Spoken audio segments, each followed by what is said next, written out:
Hi guys, welcome back to another video made by Blasp. This time we're gonna be covering the TFDI MD-11, which is it is the most recent release to P3D version 5, at least in terms of airlines. Probably been some general aviation released, but yeah, this is the latest airline released for P3D version 5. Potentially also the last. I don't know if any more are in development. Maybe FS Labs has something, but I doubt that. So it's in that sense quite a special aircraft. I think it was only released maybe 2 months ago. Today I'm gonna be flying this aircraft from Salt Lake City down to Las Vegas. I think that one is the McMarran Airport, or at least at some point it was. And it's quite a short hop, like around 350 nautical miles maybe. And I'll be basically just trying this aircraft out, showing you how it looks and performs in P3D.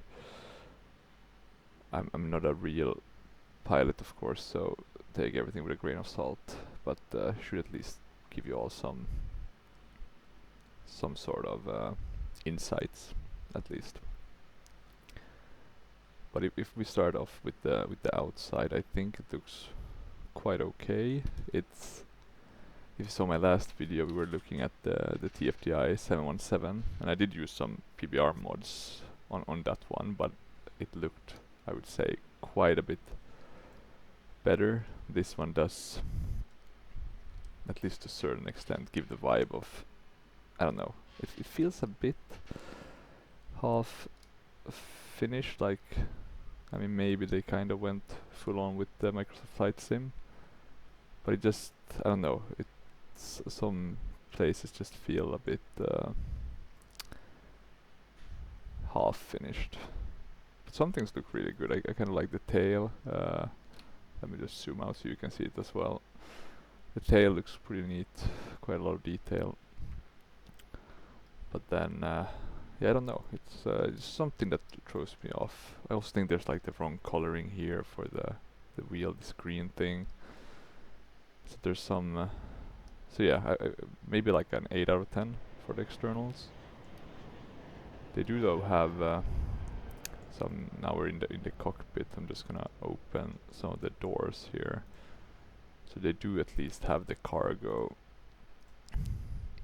doors functioning. So at least better than the Captain Sims 767 that doesn't even have those.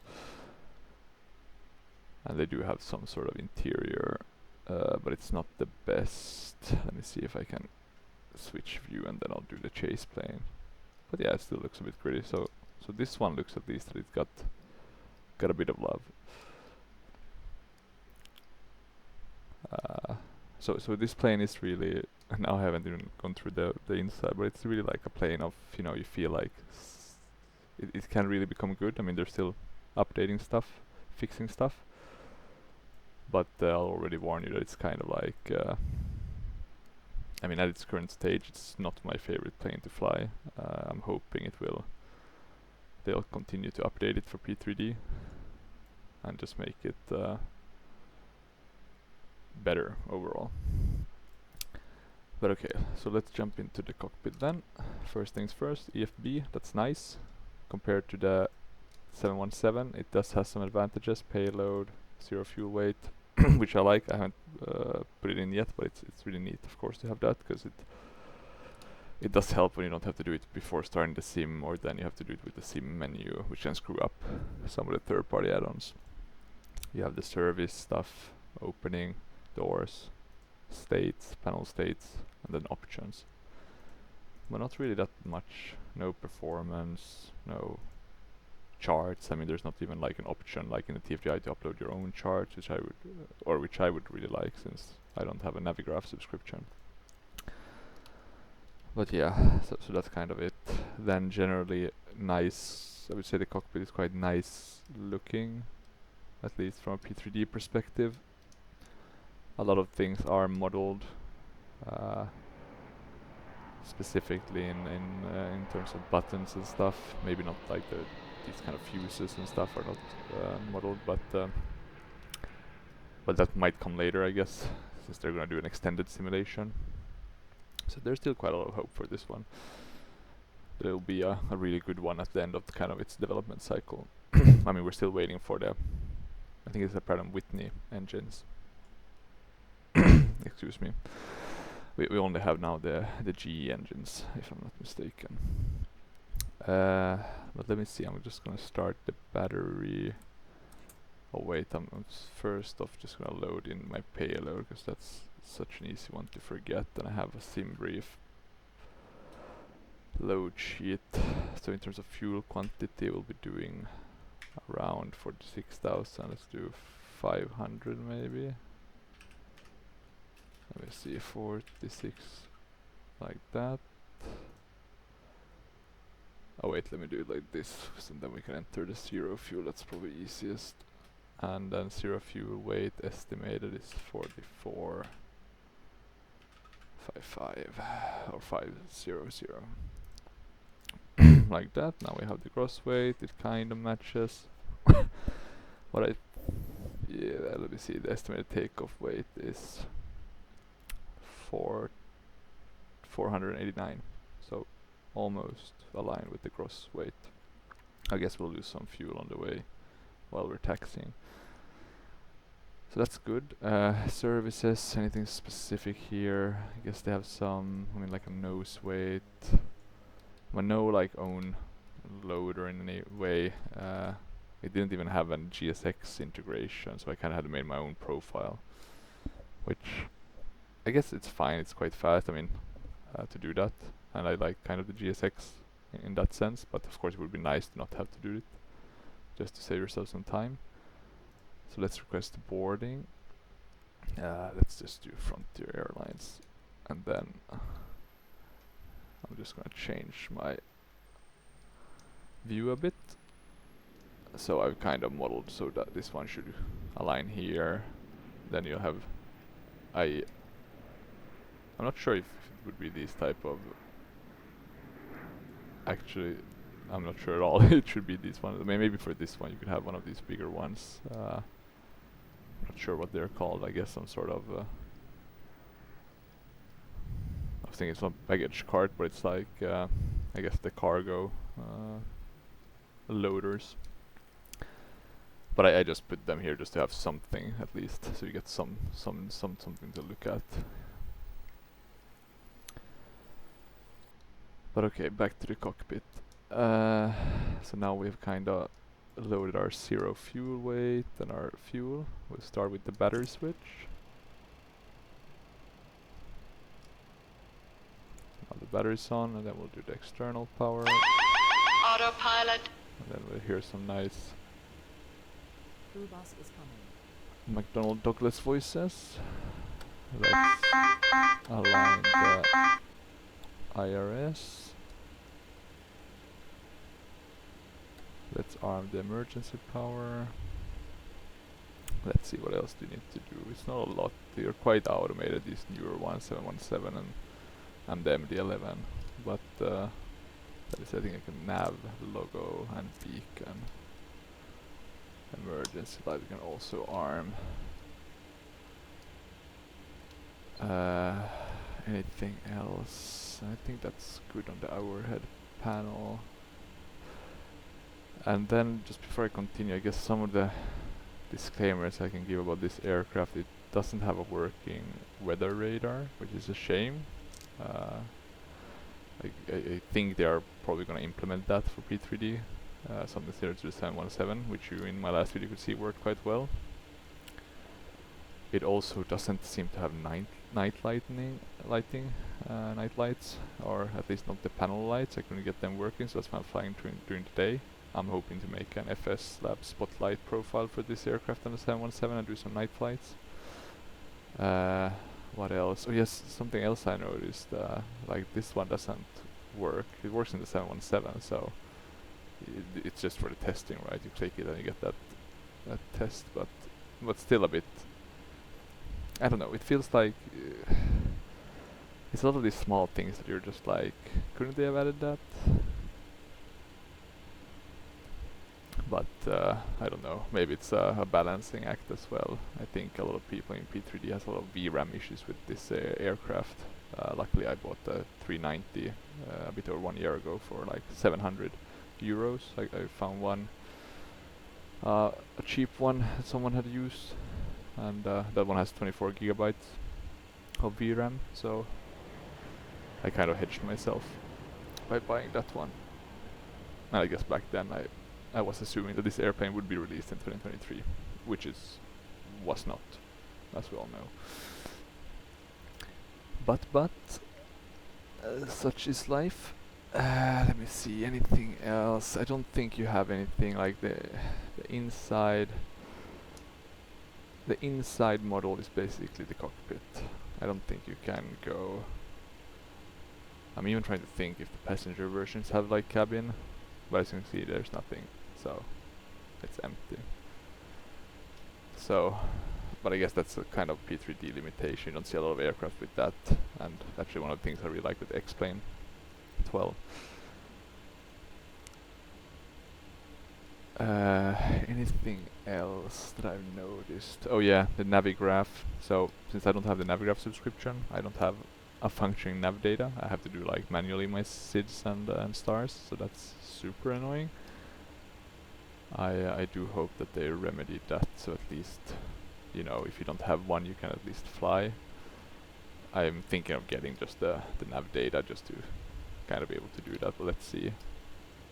And I don't think actually you can hide the joke, so that's also a bit unfortunate. Let me jump out again so you can see a bit kind of the loading. So yeah, kinda.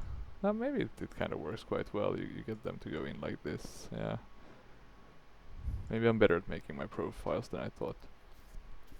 I doubt it though, but yeah. I just got lucky.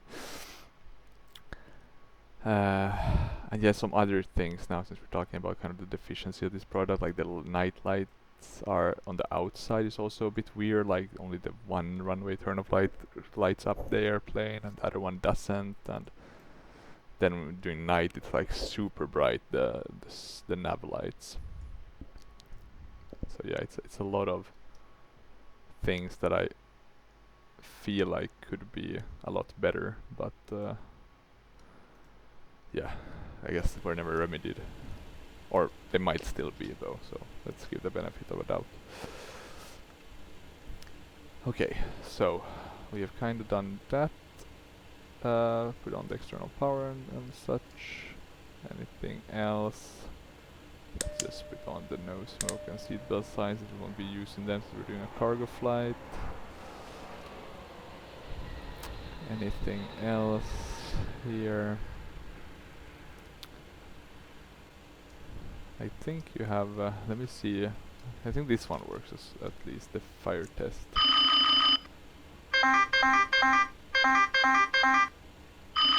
Engine 1, fire. So yeah, you kind of get Engine 2, fire. the different callouts or Engine 3, annunciations fire. or announcements of Engine 1, fire. the fires, so I guess the system seems to be working. I kind of like those kind of stuff when you have that on the plane. I mean, sometimes I'll do them, have them part of my checklist when I fly, and sometimes I won't, but at least you have the option, right? And that's kind of what I like. Specifically immersion wise, it's pretty nice. Let's see, anything else? I'm just gonna put on the TARA already. Which one is this? Altitude. Not sure you need that. It was a while. I looked at some videos when this one came out on how to fly this, but I've forgotten some of these things. So don't take these as a in-depth review. I'll show you how to get it started and that sort of stuff. How you can fly it quite easily in that sense, you know. but I suggest you watch some other YouTubers like Father Time, who has some really good ones on the MD-11, and he's been an MD-11 pilot as well, so he's the perfect guy for it. But let me see. So if I go to the menu, I think there's some tests here. You can see we have some database from 2001. Oh, sorry, 2021. But I don't think we have any. Okay, you can load flight plan, save state as. I don't think the A-cars is working, no. But maybe we'll get that, you see, so, you know, this could be a really good aircraft in the end. Well, let's start with FMC. Okay, so the pre-flight. The init will be let me see, KSLC, I think is Salt Lake, and then we're going to KLAS, not with an X, because that's Los Angeles. Our alternate is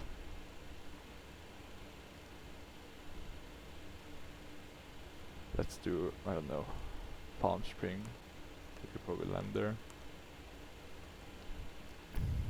Flight number 116.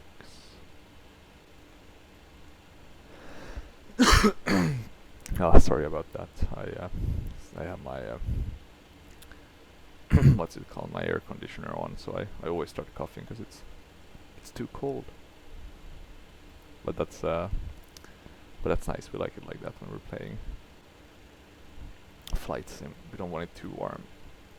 Let's see, cruising level. I think it's quite low, 27. I think you can put in like different levels here as well. We're just gonna go with that. Then let's see. Wind average is 227, and the temp is, it's probably gonna be cold up there because I'm guessing this is cruising, probably like average. Let's do -32. I think this one doesn't work on the 717, so let's see if it works with this one. Out of range, maybe I do it's too many numbers, so I think it was 32, right? And then 2.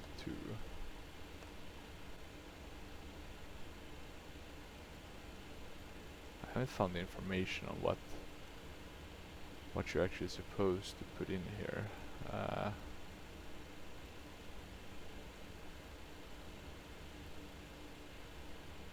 I'm actually wondering now if we have, because they have this Inverness for MD-11.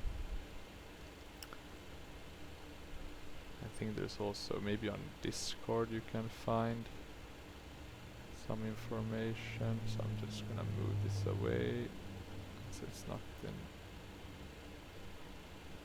because I'm actually interested in wondering, or myself I'm wondering what this temp and wind, what should be.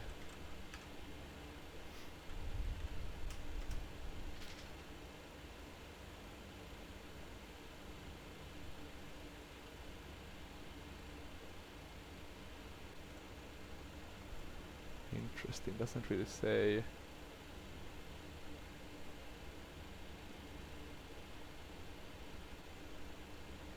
So maybe it's like the ECD. I'm trying to figure this one out if there's some information.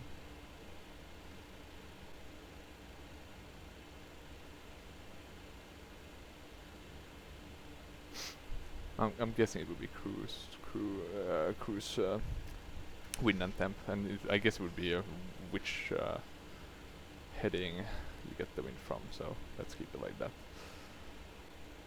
Let me just close my Discord so it doesn't take any extra CPU power.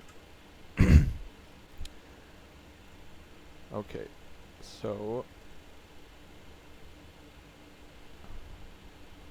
what we will do next is put in the cost index. So we have quite a high one, 119. And then, oh yeah, initialize IRS. That we should have done probably after putting in from and to.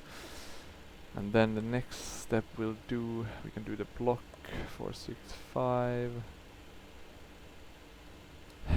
Ballast in 0 fuel, and I think we had around 4445, right? 0 fuel. Like that, perfect. We get the takeoff. Then these ones, I guess you would have the performance calculators for these, but we don't, so I just press these ones. I have no idea how to calculate these, the weight distribution on the plane, but so that we'll have to do. And these we don't need to fill in, it's more if you have like the ballast fuel. The same thing for the 717. So we will just leave it be for now.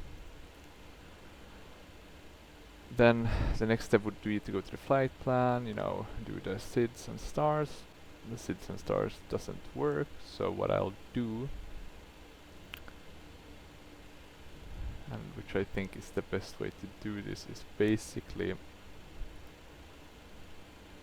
populating. So I'm now gonna go on my other screen.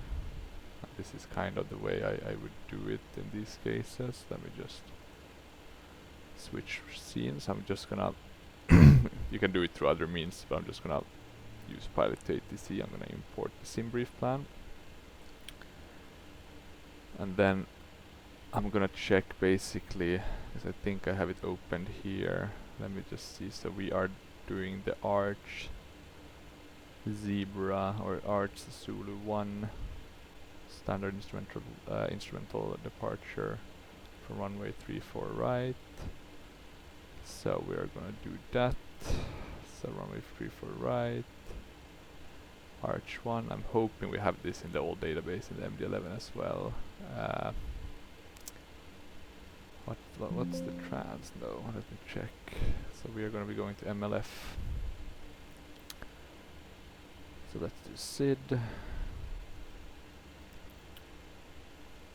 Now it changed 34 right, Arch, and then MLF, like that, and we load that. Then on the arrival, it's BLIED1,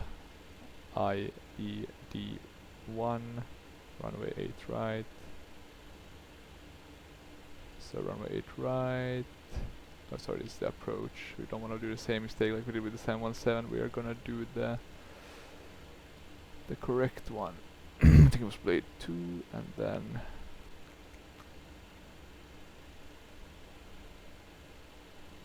let me see which one would be the best one to do. It probably wouldn't be that one.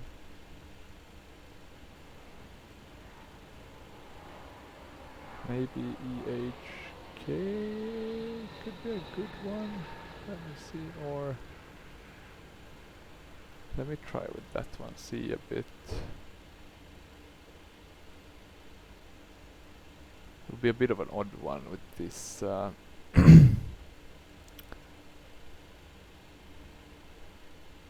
me see if I can do this one better. Not with the approach, but with the star. So blade, and then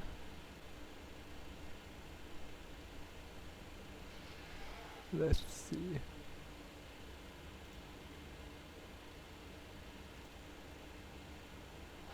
How are we getting the BCE? Was that in the plan? Or maybe that was in the plan. So then, sorry, what we would do is of course have that as the transition one, because that would make the most sense. So then we do blade, and then we would do the BC, and now we should, you see, now it's a much nicer looking one. 8 right. Interesting, there's only Arnav on or VOR. I'm wondering if we can fly the Arnav. Let's try.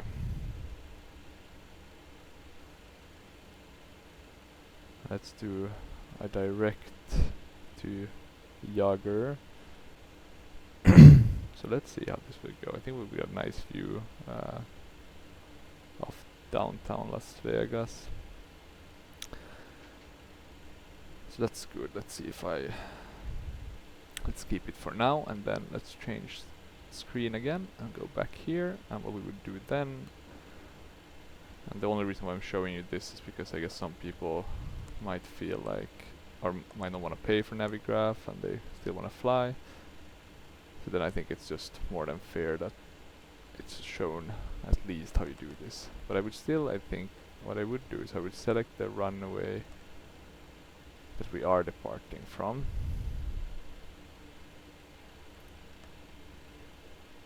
There we go. 3-4 right. I would do that because that one I think works. Yeah, it seems to work. Then I would be, I think you're supposed to, there's some like waypoint without a name just outside the airport, but I think it's on the same kind of heading as scanned, which is our next proper waypoint. So I'm just gonna put that in to get scanned. Then I'm doing arch, and then after that I'm doing Trila, Edith, and let's see, what else do we have? Sevier.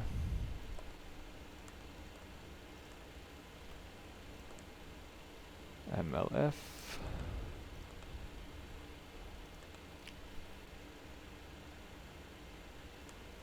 DCE.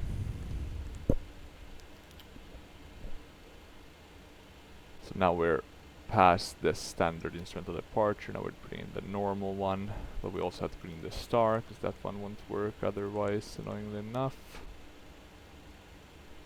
And I think this is a waypoint as well. Let me just check. Hold M. Yeah, it's a waypoint. And then Alan,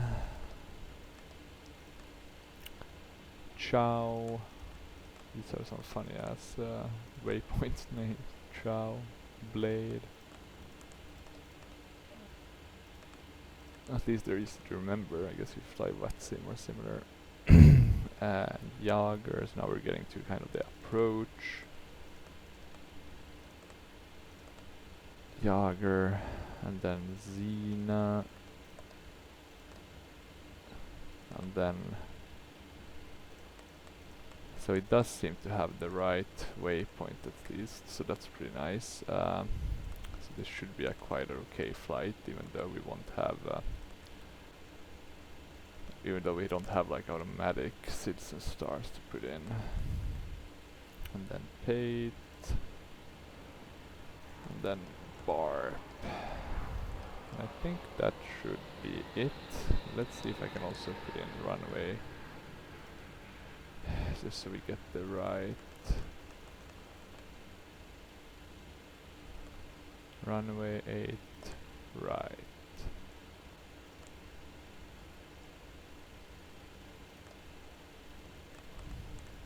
I don't think we succeeded this time actually, so that's a bit unfortunate, unless we could just put it in like automatically, but I don't think that will work.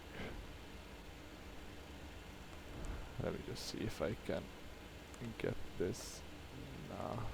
So what we'll do is we'll clear the discontinuity like that.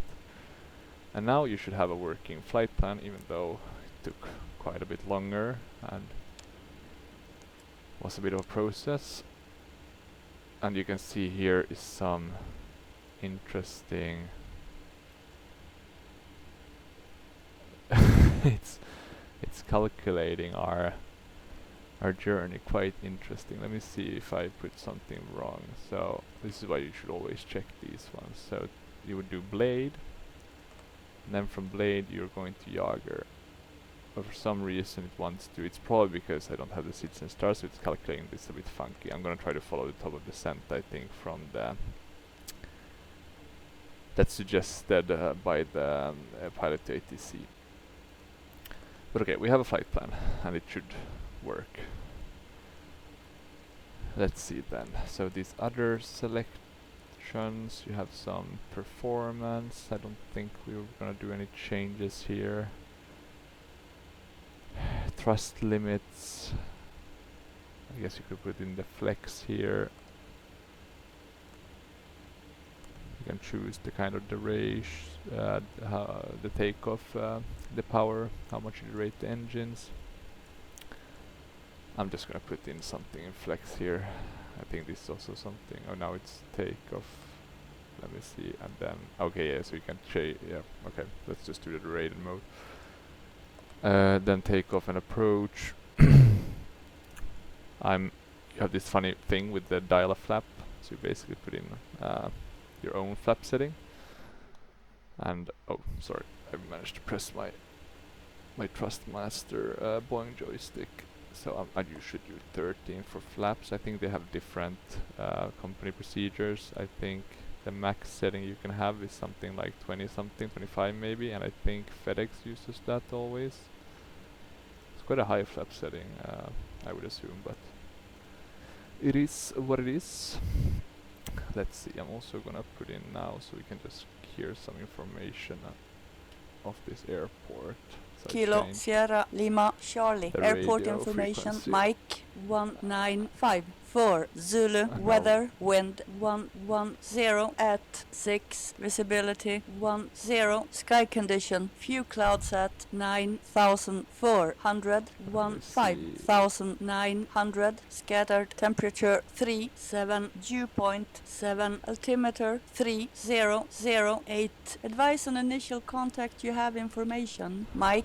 Okay, so 3008. It's quite a high altimeter setting. That's on such high. Oh wait, sorry. This is the the minimums, the bar set. So 3007, I think she said. Let me double check. It's always better to double check. 3008.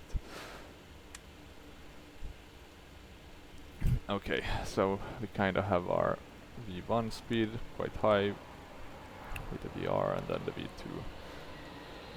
And this is kind of what you need to put in, and now you kind of have a program flight. Let's see, what else can I kind of give you information about. The Logitech radio panels, they seem to work quite nicely.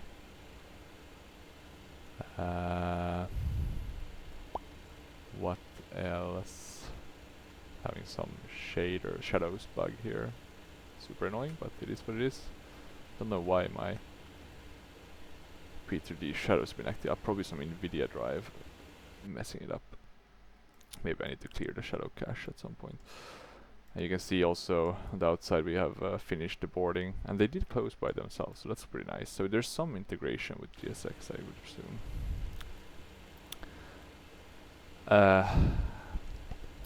Where was I? So yeah, we should be able to do the flight now with our current settings. And now we just have to do pushback, start up, and then take off. And then, oh yeah, now I remember, the Logitech radio panel. So that one seems to be working. I don't think, because I also have this Logitech multi-panel, which... But it does, yeah, you can see it works with the heading bug, so that's pretty nice. Can you change the altimeter with it as well? Yes, you can. Okay, that's pretty cool. So I'll give some credit there to TFDI for making that one kind of easily accessible for this third-party hardware. Unfortunately, it does not connect with my Cockpit simulator FMC. So I'll have to do it in the game. But okay, I think that's good enough. Let me just config quickly my Prepar3d, because we're doing a FedEx flight if I'm not. So I'm just gonna do FedEx heavy, I guess we are. Then I'm gonna connect. I'm gonna get the 80s. I'm gonna change quickly, because we already listened to that. Then I'm gonna file the flight plan. The only thing to really watch out for if you really want to properly make sure your flight plan is correct is by also checking all the speeds, the altitudes, just for the sake of this I'm not gonna do that, so I'm gonna have to keep quite I'm gonna have to be focused on making sure I follow the pilot to ATC information in relation to altitude and speeds. But good, I think we're ready. I guess we'll start APU and those sort of stuff, remove all these GSX things. Let's start APU now, and then you can press here on APU power. So that's gonna start it. It's quite a neat system in the McDonnell Douglas MD-11 that you kind of it kind of shuts down by itself after you start the engines. Let me see, nose weight, we'll have to remember the chocks.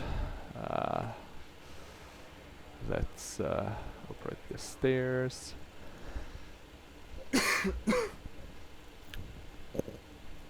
Like that, perfect. And what else can we do? Let's do okay, I guess. And this is one thing I don't like, is that like the buttons are a bit different compared to 717. I kind of like the way you clicked with the 717. This one is not at all as user friendly. Like you have this plus and minus you need to keep track on. And since I don't like to use like the tool tip thing, I guess it also makes it more difficult. So that's like minus like pulling the knob towards you, and plus is like pushing the knob. Let me then ask for from the ATC just to have an IFR clearance. FedEx 4003, ready to copy, IFR clearance. We did not get a response, let's try again. FedEx 4003 heavy, ready to copy, IFR clearance. There we go. So we're gonna be climbing to flight level 270. Okay, so we immediately get the right flight level, so let's just put that in. 270, so that's nice. FedEx 4003 Heavy is cleared to Kilo Lima Alpha Sierra, climb via the Arches 1 departure, with the MLF I transition, think we need to then as filed. tweak the heading, but I guess it would be Maintain around flight level 3-4, right? You would want it to be Departure aligned on with the 135.5. runway heading. Squawk 6064. Okay, let's see, squawk was what was Squawk 6064, I think, right? 6064, 606. Altimeter is 4. 3008, ground on 121.9er FedEx 4003 Perfect, there we go. Heavy. Okay, and we got the altimeter again. And let's just do the pushback clearance as well, or request pushback approval. FedEx 4003 heavy, ready for pushback. You see, now we got the APU power, so then we can start the Pushback APU approved, bleed. FedEx 4003 Heavy. And we can actually shut off the external power like that. We'll disconnect it as well. You can see it's now gone. We'll be taking off right here behind us from runway 34 right. So I'm just gonna let's try. I don't think I've tried yet Ultimate Ground Crew X actually, so let's do that instead of the GSX pushback. I also like the talking aspect of Ultimate Ground Crew. Go ahead, cockpit. Oh, they were fast. Or, oh yeah, maybe because I coughed, so then it will already let me know that it's ready. Let me see, anything else that we need to prepare up here? We should Ground have to flight deck. engine ignition. Go ahead. Communication check, please, and confirm that the brakes are set. Parking brakes set. Thanks.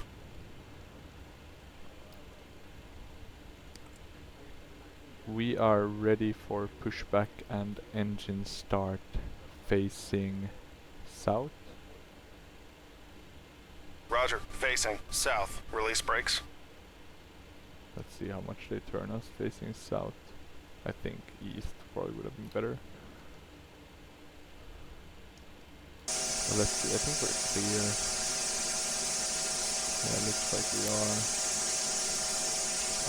What I can mention, I have the flight Tampa. What is it, the flight Tampa Las Vegas sceneries, that's pretty cool. I have photo reel.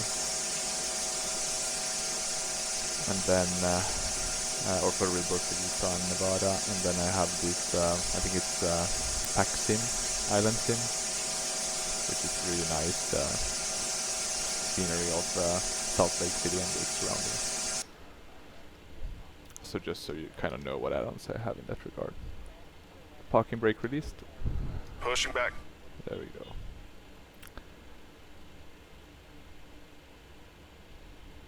Okay, let's see if this one works. And it does seem to work, so that's nice. And let's wait so we get approval to start the engines.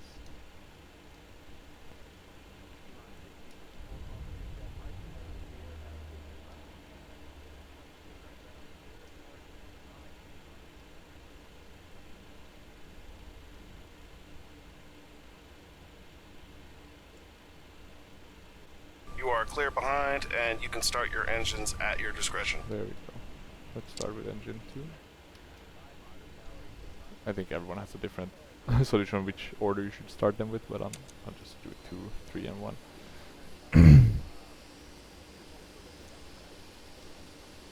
Hydraulic pumps on, AP air, config, let's see if there's something here. Auto brake off. Just gonna do that so I don't forget.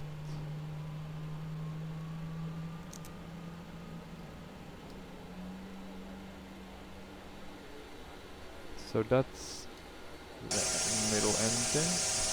You can see not the best effects, but still quite nice, you know, the blades are kind of, but they do look a bit, I mean this light will make it look even wider. Clear, but 2. yeah, it looks a bit interesting. Okay, engine 3, I think engine 2 is stabilized. Quite quick startups. Could be correct though. Let me see a TCAS. We don't need to do anything, we can do traffic here, so that's on.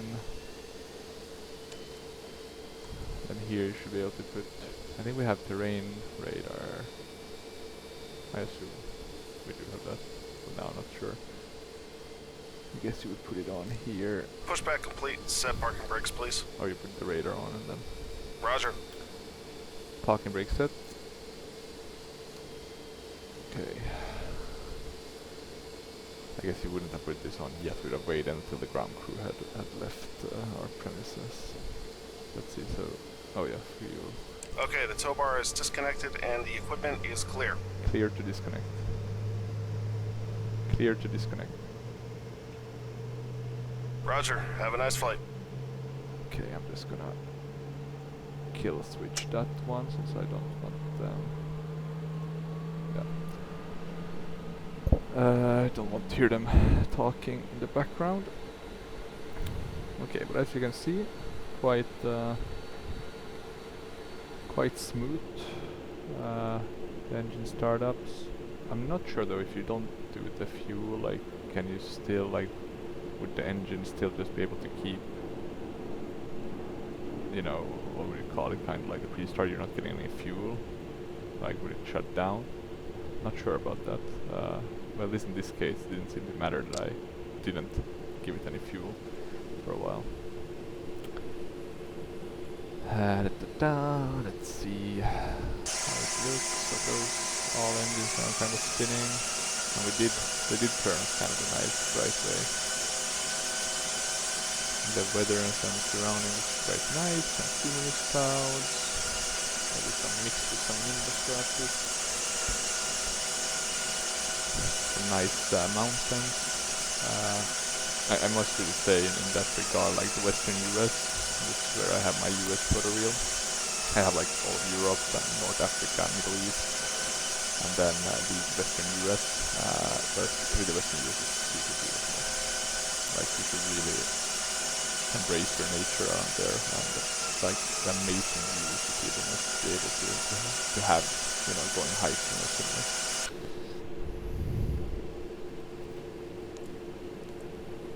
Let's see, now we got, oh, yeah, maybe I should pay more attention. So the fuel, again, but as you can see, kind of reiterates my point, is that it just kind of sticks and then you open the fuel valve, I guess giving the engine fuel, and then it kind of starts up.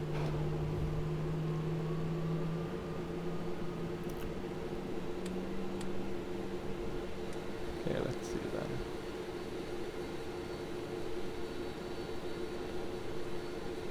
It's an interesting, it doesn't really show like, it just shows directly, it would be going like that, so don't don't look at the nav. I'm gonna arm nav though, and then I'm gonna press autoplug, it's not the takeoff clamp, then I'm gonna be setting dial, or I put the dial of flaps, so I'm gonna just be setting the flaps to the dial of flap that I chose. Spoilers need to be armed. I have armed the outer brakes.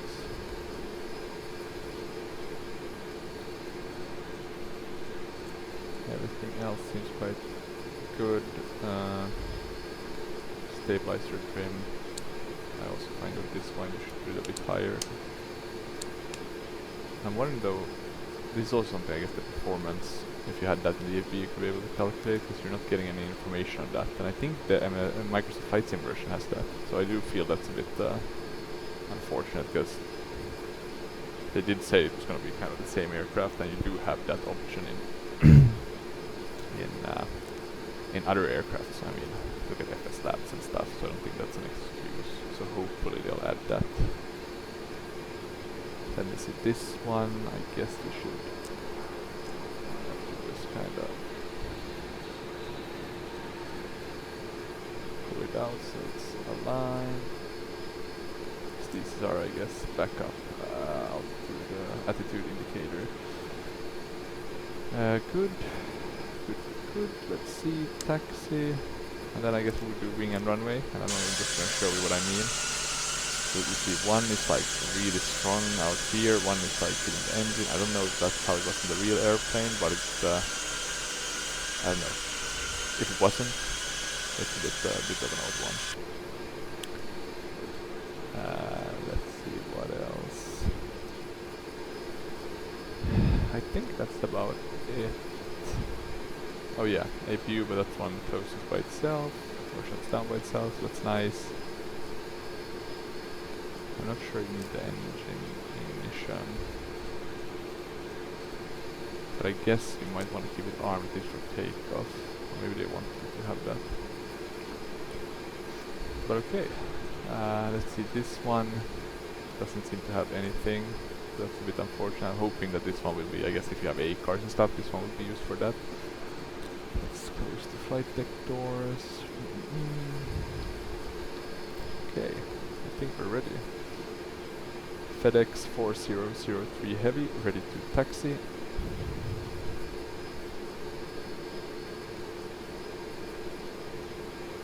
Taxi to runway 34 Mike FedEx 4003 Heavy. Okay, I think we don't have anything else. We have parking brakes released. One thing, if I remember correctly, is you need to kind of put in a lot of thrust to get this one moving, like super a lot. And we're not that heavy, right, considering our fuel and similar. So it's a bit of an odd one.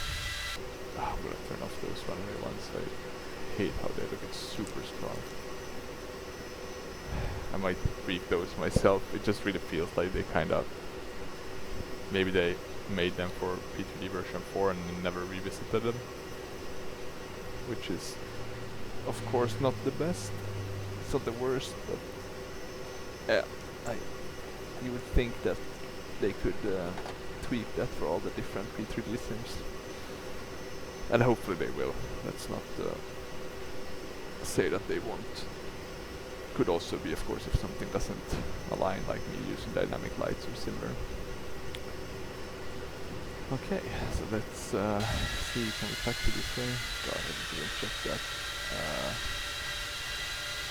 I guess theoretically no, but we're just gonna do that to save us some time. Basically, I'm putting in quite a lot of fuel. I mean, it's a heavy bird. Let's not say that. That it kind of. I do like how it taxis. It's one of the better ones in P3D. Actually, I feel like it's really good in terms of taxiing. I would say on the same level as the PMG ones, which I kind of like. The FS Labs is amazing. That one, to taxi with that one is just pure joy. But okay, let's see. Anything else that we need to adjust? Now we're getting hand of tower.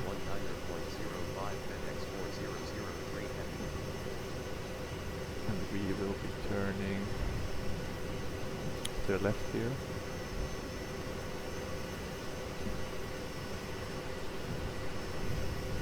So let's just take this one. We'll be ending up at the same place anyway.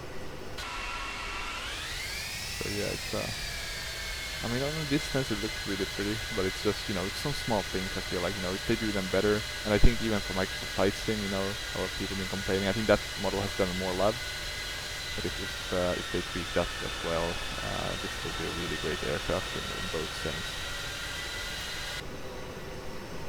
So let's see, now we're at tower, FedEx 4003 Heavy, ready for takeoff. Okay, and we got winds are 109er at 6 knots, so okay, quite okay winds. Cleared for takeoff. 34 right squawking 60. Let's put on the lights. Yeah, okay, you can even see it from the inside. That's like super crazy lights. No way you would have them that strong. I guess it would even be a security risk to have them that strong, you know, passengers trying to depart if something, or trying to evacuate if something happened emergency wise. Now I didn't really check right or left, which you should, but I'm hoping that there's no AI landing, and there doesn't seem to be. Okay, I think we're all set. I mean, I don't think there is a specific button in the sense of checking that we're clear for takeoff, so I guess I'm just gonna go. I think we have flaps, we have speed brakes, we have that, we kind of know how we're gonna be flying, at least to start off. We're having to make a left turn quite fast. So let's see, I think we go up to like 70, same with the 717, and then it should automatically set the takeoff flex. Or the rated one. Hopefully I didn't go too crazy with that one. So let's see. We'll notice quite soon, because we're really slowly gaining speed.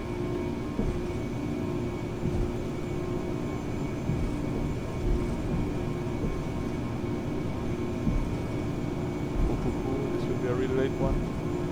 Yeah, this is probably why I shouldn't put flex. I'm just gonna start pitching up now, V1. Yeah, I forgot to do the callouts. Also one thing I kind of missed from this one, you don't really have the...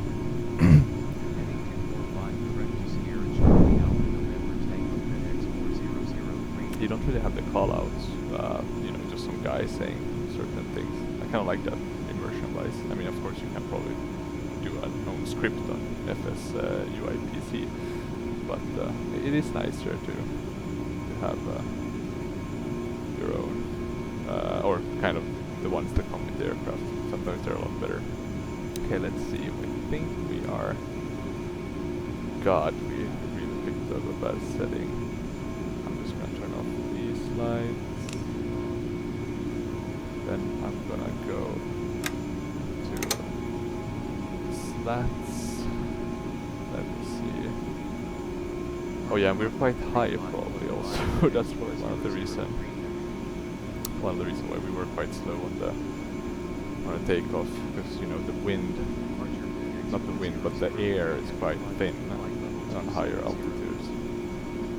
So that could kind of explain the issue we're having. Okay, let's see. So good morning. We'll have to Stabilizer motion. gonna do some stabilizing. So I don't wanna. Okay, and I think move that down a bit. Gain some speed so we can remove the flaps completely, or the slats now. I think that's the SR one, but we should probably be able to do it a bit sooner. Okay, there we go.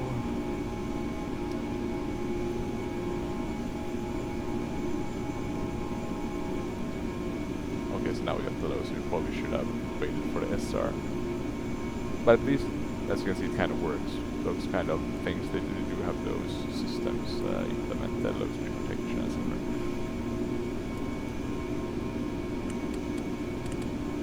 That we put for 5. We're lower than. And I'm trying to think. The US, I guess, you switched altimeter at 18,000 feet. And then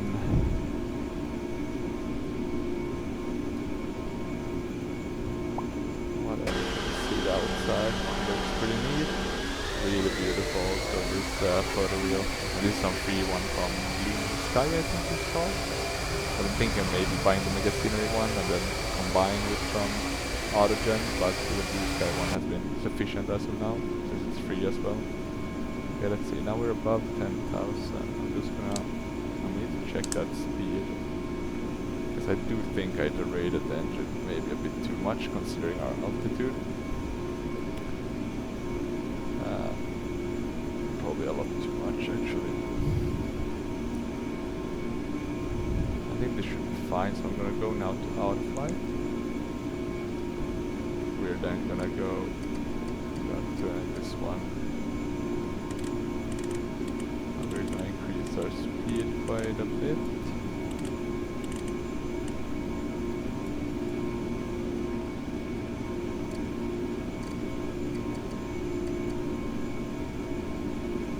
And let's see that it's all correct here. That one should be not armed. Ah, the brake should be off.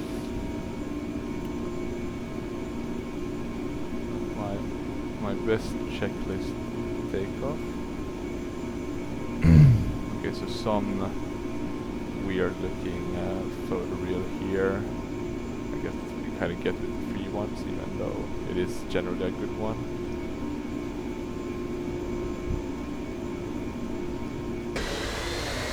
Beautiful view. Really wants me, or it really gets me to want to go to the top of the just to kind of see all this area. Could be a little bit nicer from above than on the ground, but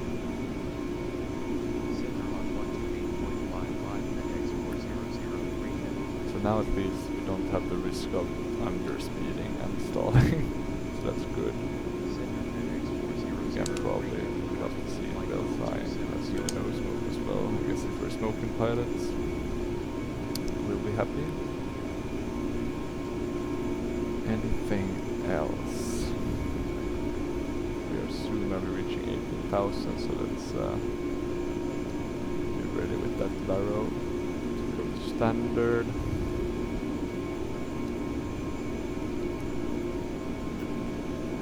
I'm just going to check also that the recording is still going quite well, and it does seem to be recording sufficiently well.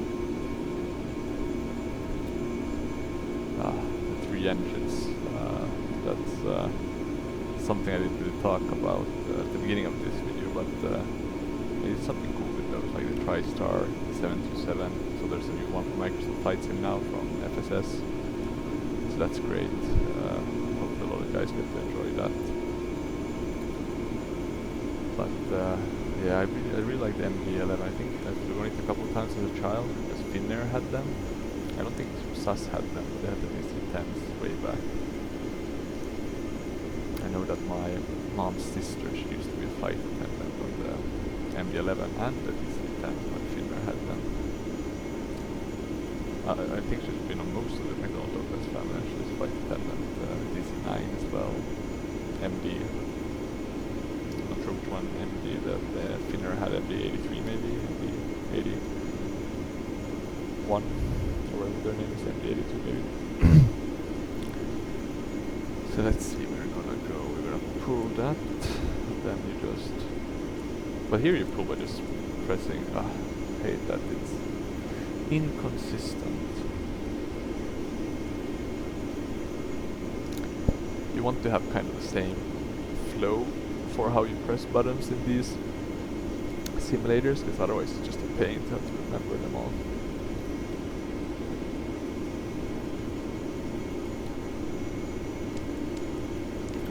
Let's see, anything else? Now we're climbing nicely. I think the top of descent, according to Prepar3d, will be somewhere after BCE, so here. So it's gonna take some time. It will be a bit of a longer flight, so I mean, do feel free to skip ahead the video. Trying to think if there's anything else I should mention already with this one, but I don't have anything right now. I'm in a nice flying aircraft. That's how it's good, yeah, so it's really good nice flight. I haven't noticed, I don't feel uncomfortable like the contrast of some of these aircraft, like flying can't fly them, it feels like it's correct. This one does not have that.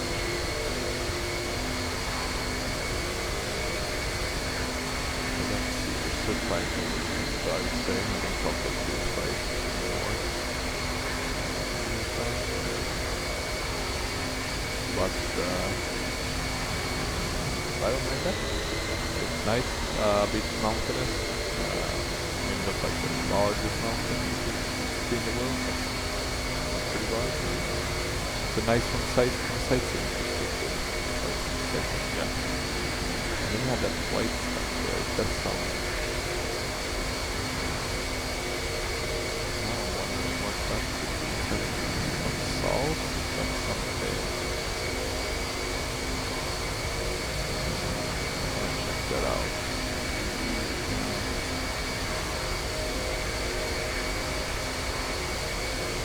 Maybe it's a salt lake.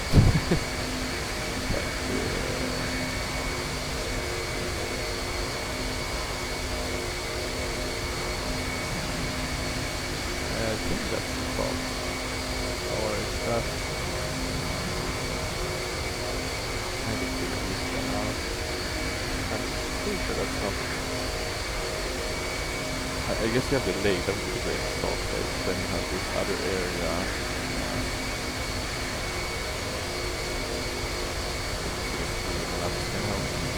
What that is. Well, I never picked that up. Or I always like to find out also about all kind of small information. Let's see.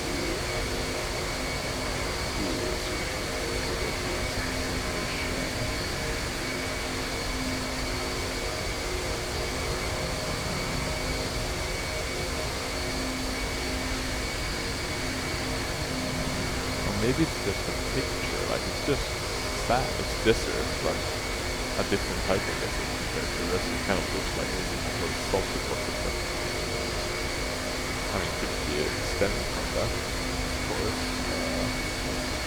Conceivable. Let's jump back in, we're still climbing, nothing too uneventful happening, or too eventful. I think we start speed a bit so we can make this flight a little faster one.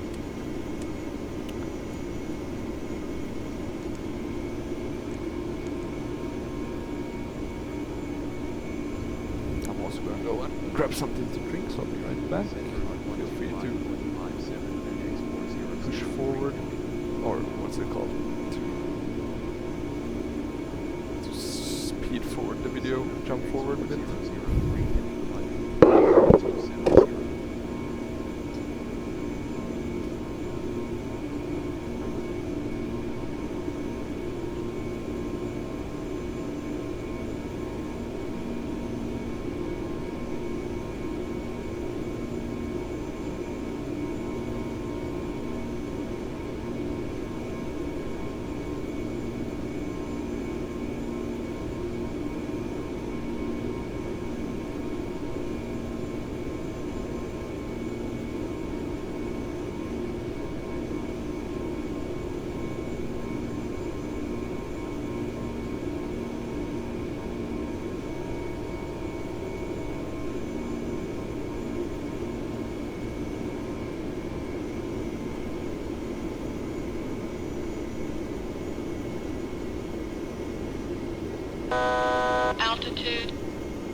quite low, I would say.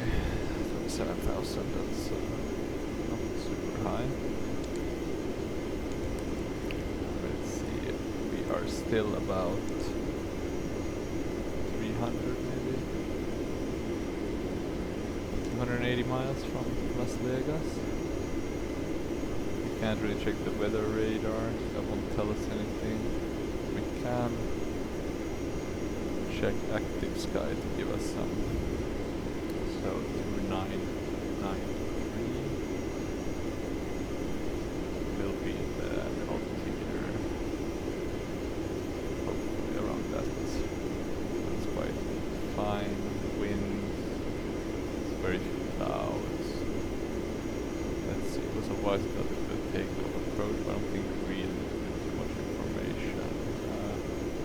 The length, the elevation, I'm not sure these actually work. Wait. Just gonna bring up here on the side. I don't see it now because I'm just checking the charts. But runway 8 right, RNAV approach.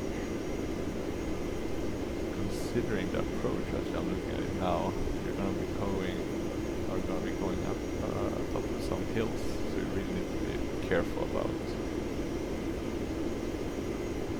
not going too low. And then show it to you guys as well, so you can see the kind of the approach. So Jager is where we'll be connecting from the star of the arrival. Then we'll be going down like this and then land at runway 08 right. So really interesting. Specifically here we'll have to be a bit cautious about we'll have to really make our descents in accordance with the ATCs. You know, sometimes in flight sim you can be a bit more lenient in relation to that, specifically if the ATC is about to screw up, as happened to me, even with pilot ATC, but hopefully it won't happen this time. Okay, so then we'll come around that way, so airport elevation, 1,100 around that, runway, that's the length, right? Let's see though, now I'm wondering, around 10,506. So it will be quite a scenic approach. I think 2619 right or some of those is like one of the more scenic ones. Or maybe 8 left. No, sorry, 1 left. But let's see. And the minimums are 1,544, right?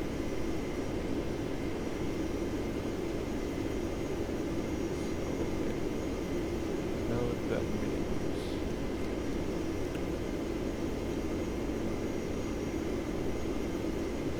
So let's see how this one works. If you can already RA in the system. You can do burrow.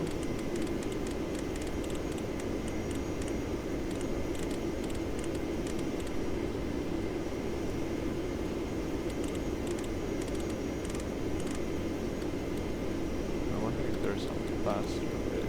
Oh no, you can just kind of switch between those. Good times. One of those.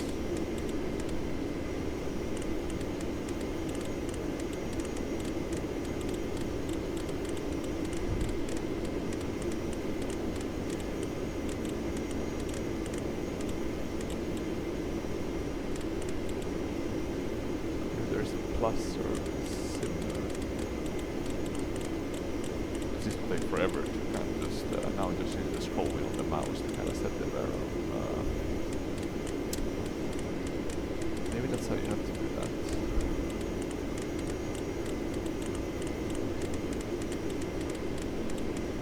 I'm trying to think if you set the barrow QFE or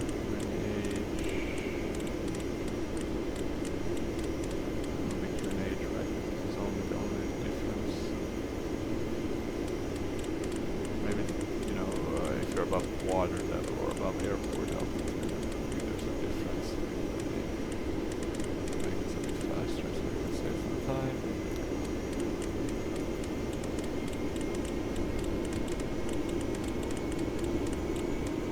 I guess we can't go above 1000. Tell us that it's me probably doing something wrong. I always forget some of this like small information that's good to know if you're a flight sim enthusiast. Ah, now we're above 1000. Or maybe this is faster. I think these are tied. No, they're not. Sorry. God. These are definitely not tied. Yeah, God, I don't even know what I'm thinking anymore. It's always funny how when you make these videos, you make like the most fun mistakes. You probably do them otherwise as well, but it doesn't hurt as much pride-wise. I'm just gonna keep some of the view while I'm working this barrow up. And what I was thinking was that, you know, if there's like a difference between, you know, airport altitude, I have never changed that setting, right? Then you probably not need that high of a barrow, right? Because it would just be in reference to the altitude above the airport. But I'm not 100% sure that's how it works. Oh, now it went really fast. Now we're 2,500, so maybe it's just me who didn't figure this one out. Oh, now it's in numbers of 10. Oh, we're in RA, that's good. But maybe that's why. I'm wondering if you use barrow or RA.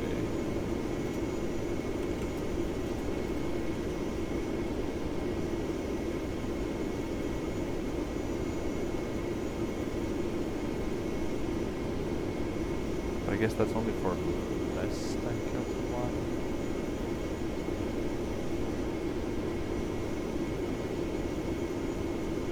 I think RA is like at 2 or 3 approaches, right? Like ILS. So yeah. We'll have to work this barrow up.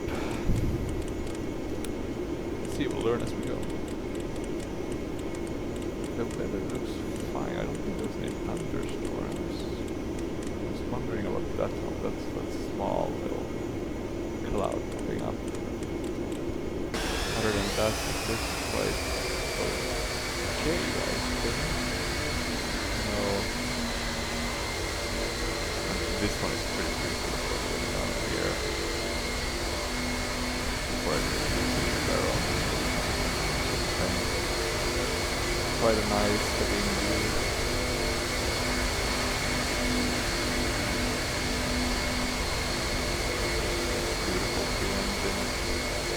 It's a bit of a dirty sliver, but I think it's target them, so that's good. Let's set the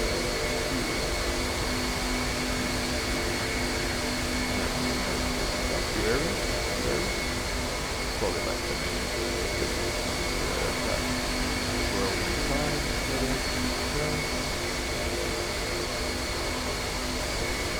Another view, other one. Oh, the shaking with the 3 engines. I have to let me get back to the yeah, we're giving me another risk.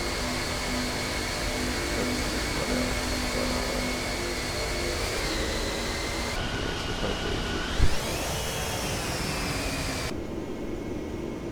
Let's see if we can see any. I think we have one other aircraft in our vicinity. Some right ahead of us, so I guess at least the TCAS is working, which I do appreciate. That at least gives me hope that they'll fix the better radar. Eventually, at least. Talking about that, actually, I started wondering now, do they... Because they did come with an update for this one, but it wasn't that much for P3Ds specifically. I'm not sure the other kind of settings are not settings, but the other types of fixes that they made are applicable to V3D as well. So that's a really good question.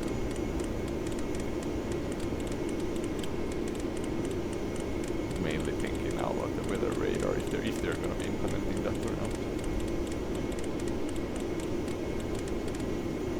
Oh, let me see. I think we're getting some arrival now.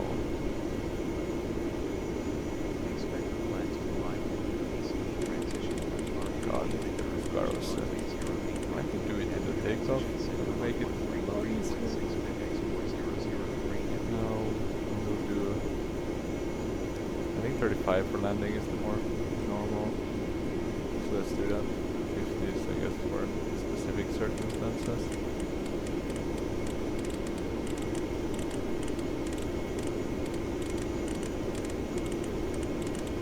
Going up with the barrel. How high can we go up? So that's the question.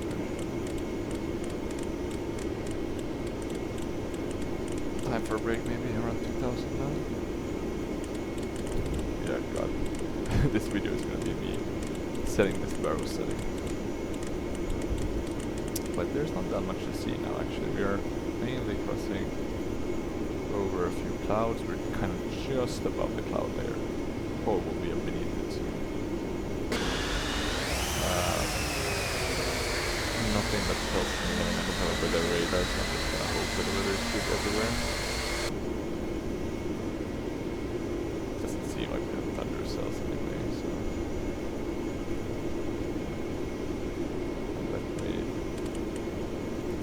put things some faster speed. And now we are getting close. Only about 300 left. Then we'll have the barrel sitting that we need.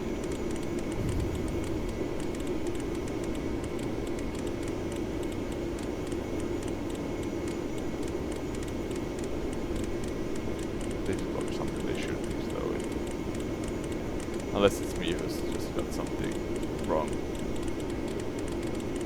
Okay, 100 more. We can do this.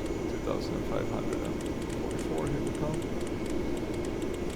And there we go. You see, it's easy to fly these modern planes, so you don't really have to do that much. The cloud does look a bit peculiar, but you know, we don't have a weather radar, so I'm not gonna complain. It's probably fine. Just me being a bit unnecessarily stressed.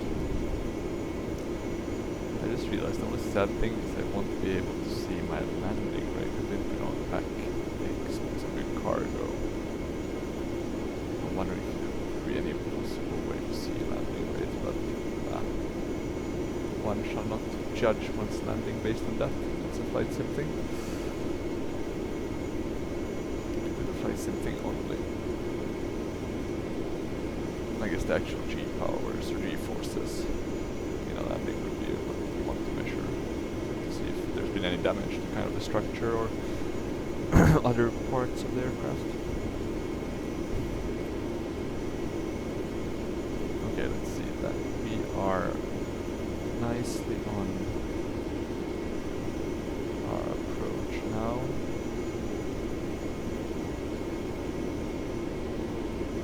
There's no restrictions yet, or no, in terms of how we should fly. I'm gonna check our flight plan 270. I mean, if we wanted, we could try programming this one. Maybe not from. Maybe we could try BCE first. So BCE would be kind of the same, I would say. So we could just flight level 270.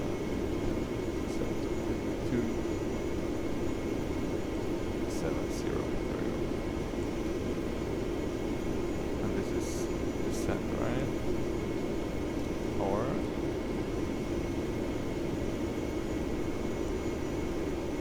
no, I'm not following.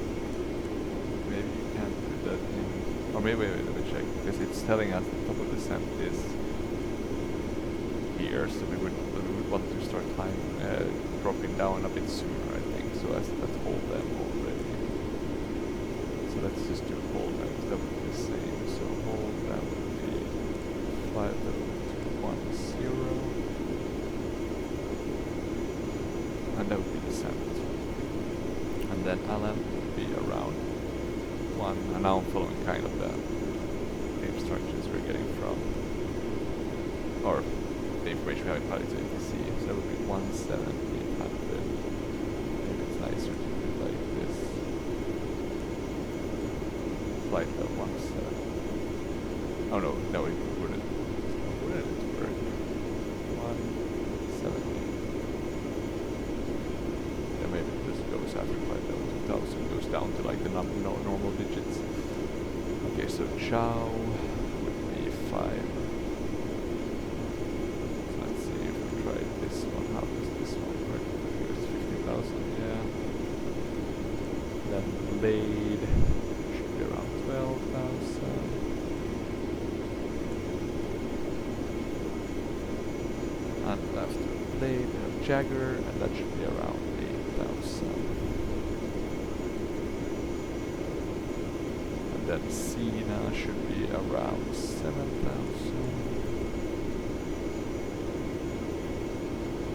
And then MNDRM should be around 6,000.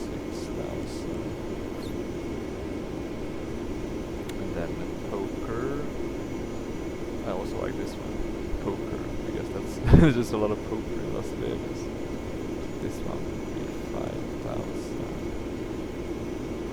And then Pate, which is our next, would be 4,600.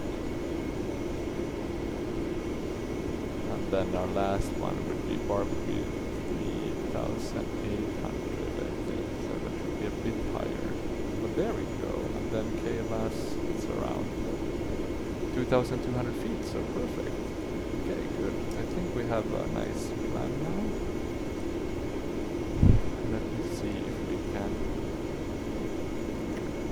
Because now maybe we could actually go into like the VNAV or see a bit how that one works. Our descent would have to start kind of ASAP, so we'll go to that. I think our thrust, if we do FMS speed, it will be increasing now, which I think is quite a good time to start doing that as well. I just realized I've been really flying this plane like a true flight simmer, not really looking at the surroundings, just looking at the instruments, which I guess is what we need to do a lot of the time, but should also be looking outside, keeping kind of a situational awareness.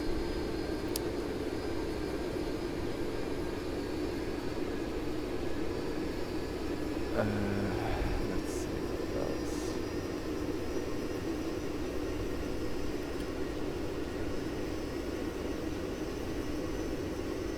I'm just trying to figure out if I'm forgetting, because we want to start descending really damn soon. Altitude. So I'm wondering if it has already.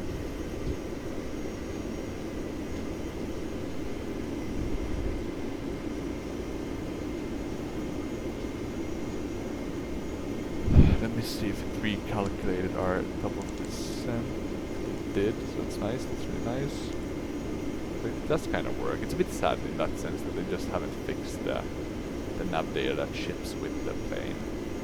Like, this is the first plane. I mean, I have some really old planes that, you know, their nav data will, the ones that they ship with will still work. But I've had in the past a Navigraph subscription, so I do have updated nav data for those. But unfortunately, the MD-11 wasn't an option back then. Let me see if I jump out a bit. We are now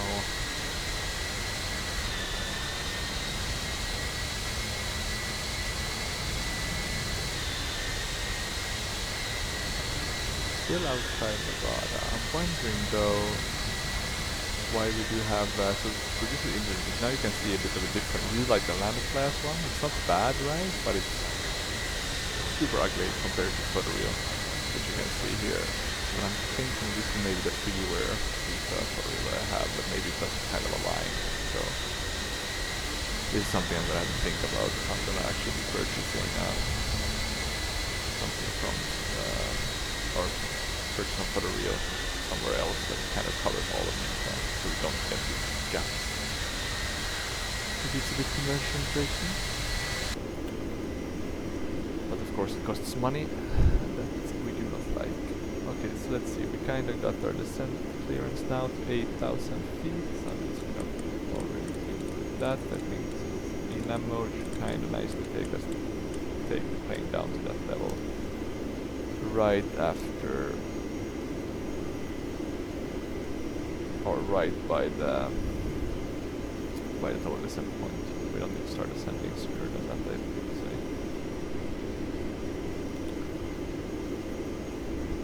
Let's see, still some clouds, we won't be seeing too much. Lights are off. I wonder if there's something else that should be. Oh, there's always something, you know, with all planes they have some special thing that you should have selected, you know, should do. I mean, if you want to do like the immersive stuff and follow the checklists.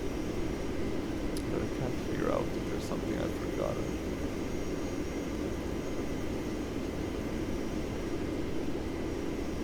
This is also one thing I like with the 2D clouds, like it looks much nicer at this kind of level. Just across the sky, then it kind of looks like in real life when you're flying. At least when I've been a passenger. Unfortunately with oh, there we can even see the contrails from another aircraft. Probably at Southwest or similar. Let me see if I can. Goddamn cloud right in the path. Let's see. Now it was American Airlines with the new livery. So you also get the contrails when you have the... Maybe you do get it with the volumetric clouds, but I don't think I've seen... who knows. Could be a bit longer though. I think X-Plane has pretty nice contrails in contrast. But yeah.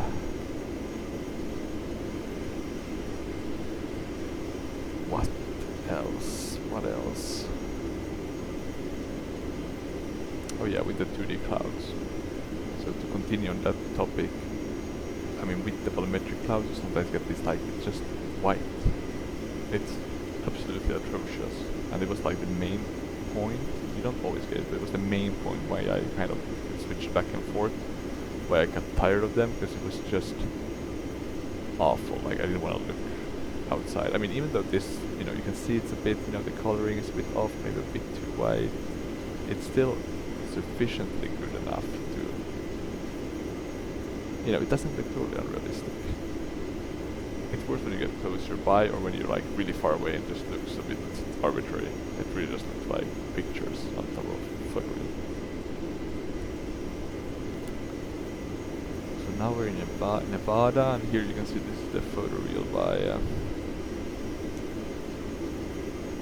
I think we're in Nevada. It's either Nevada or it's Arizona.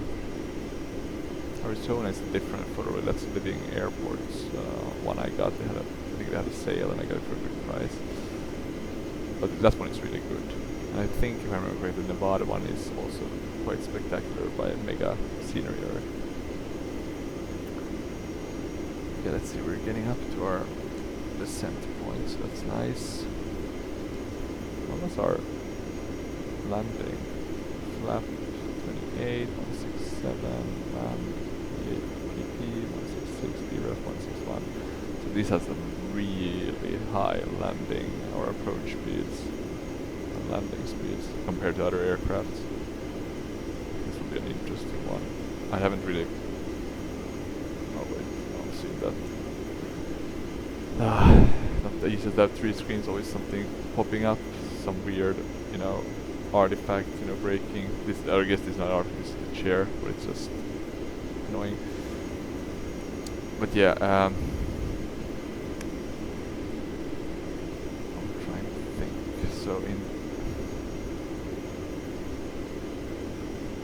in relation to the high approach speed and the high landing speed, it is a bit harder, of course, because, you know, things happen faster.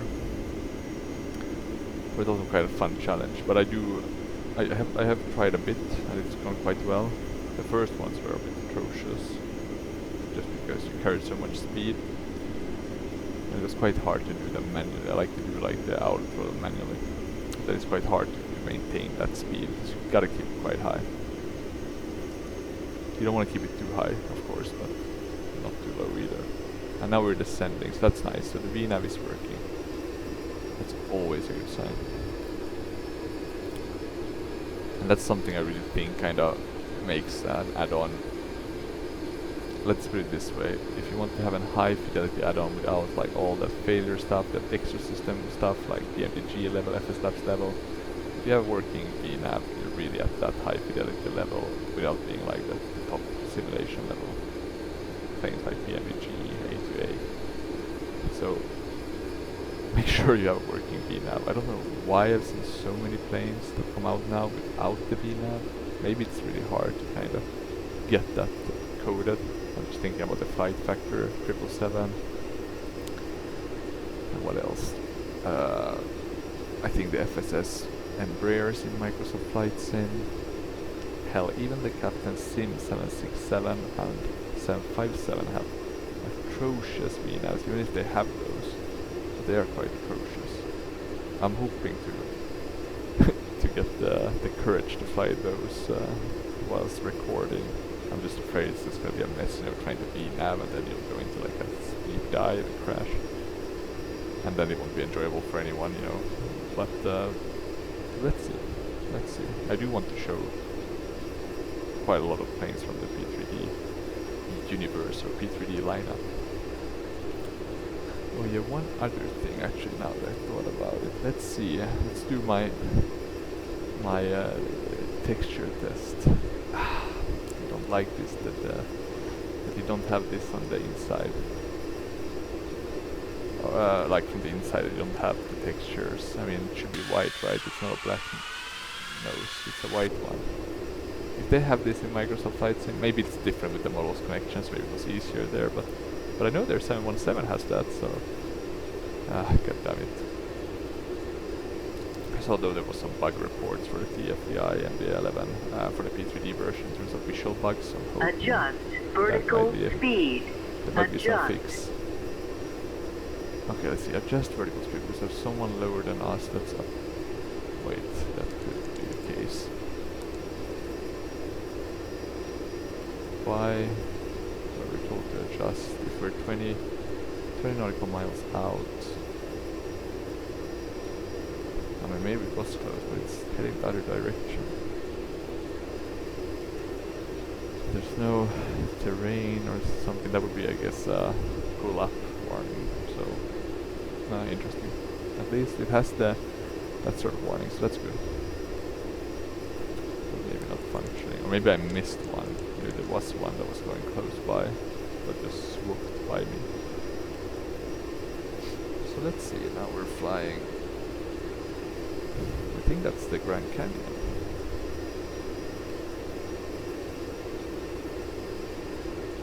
Or if it's not the Grand Canyon per se, it's actually, I would assume it's part of the system of canyons that eventually lead up to the Grand Canyon.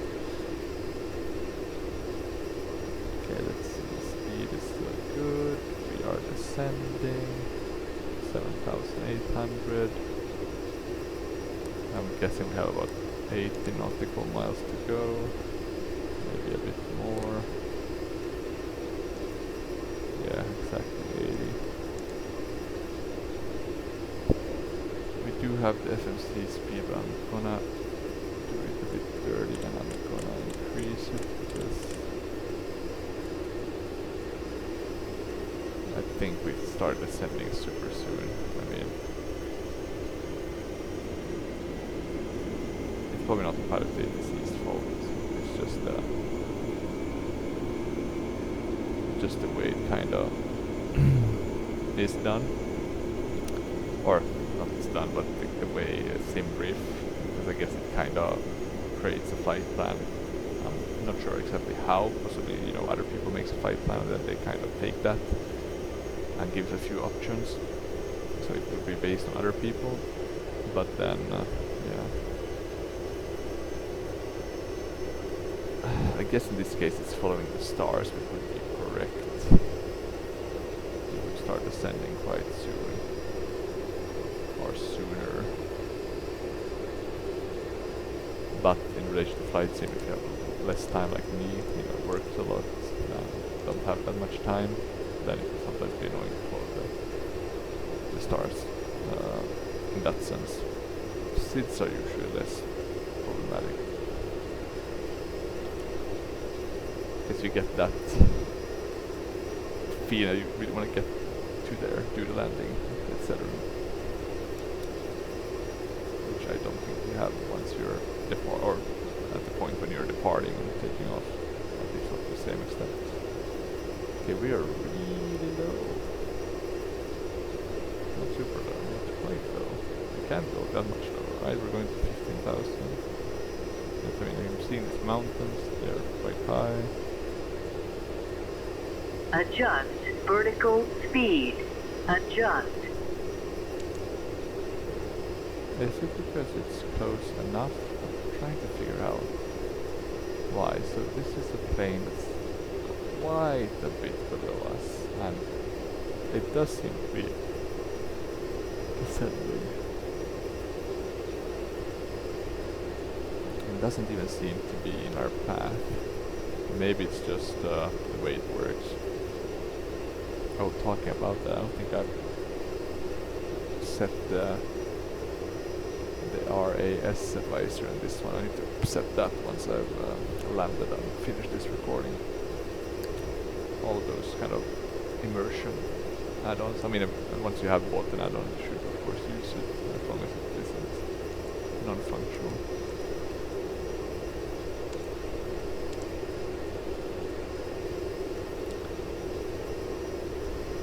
Which I guess can happen with add-ons if you know, a couple of years down the line something breaks. Okay, let's see, let's just do a seatbelt size now. I think we're beneath 18,000, so we should be able to go to the heading that we want. Sorry, not heading, the altimeter that we want. I'm just gonna switch. Kilo Lima Alpha Sierra Airport information Papa 2056 Zulu weather wind 139er at 11 gusting to 17 visibility 10 sky condition few clouds at 13,900 temperature 44 dew point 6 altimeter 2992 advise on initial contact you have information Papa 992. Okay, that's pretty good. So it's Kilo standard. Lima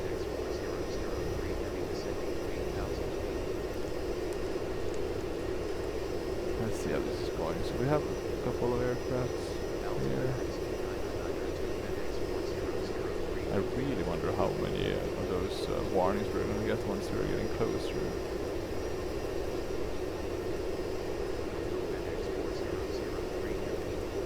Okay, so now it's saying to slow to 280 knots or less, so that makes sense.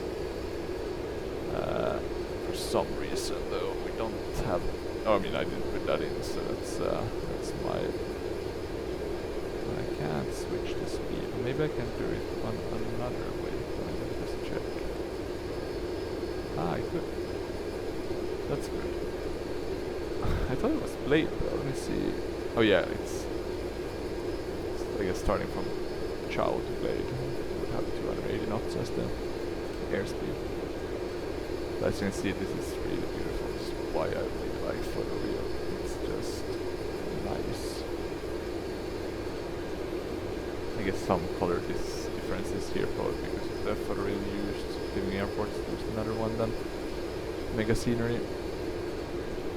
But still really nice. Let me just quickly jump out to the external view so you can see a bit better. It just makes it feel like you're flying in the real world in a sense that you don't get with the land class. And I guess that's one of the key reasons why people love Microsoft Flight Simulator, because it's, amazing graphics. I I just haven't yet gotten around to getting that sim. Haven't really felt the need for it, to be honest. For the real and the good add-ons we have in P3D kind of makes it's sufficient enough, and I have, I guess, 100 different planes. So you know, when will I have time to try a couple more? I mean, I got X-plane at the end of last year, and that's, I mean, I barely fly that because I really like the P3D just in terms of the UI and all that sort of stuff.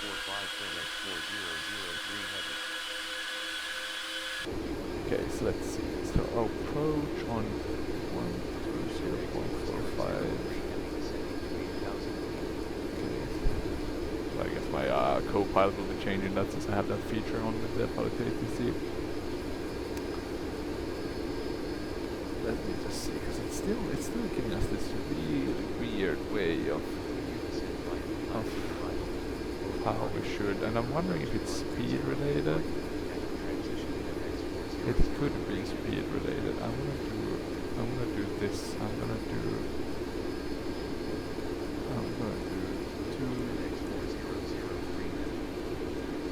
2-0 for that. See if this makes a difference. And it does. Absolutely wonderful to see. It's actually working really correctly. I really like that. That's really nice to see. Of course, I wouldn't have this problem, I guess, if the SIDS and stars leveled properly, but it is what it is.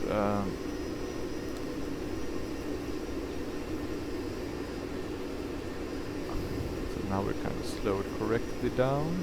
We are descending to 7,000, and now we're gonna get into this kind of interesting part of the flight where we're quite low. We have hills around us, so we need to be, I mean, and visibility is good, so I guess the risk would be absolutely zero, but it's still always good to kind of be aware of the risks. I also recently saw this mentor pilot video about the flight to Corsica, where the plane just slammed dunked right into the mountain. Just because they were in a holding pattern and went too low, and yeah, just really sad. Really sad, actually.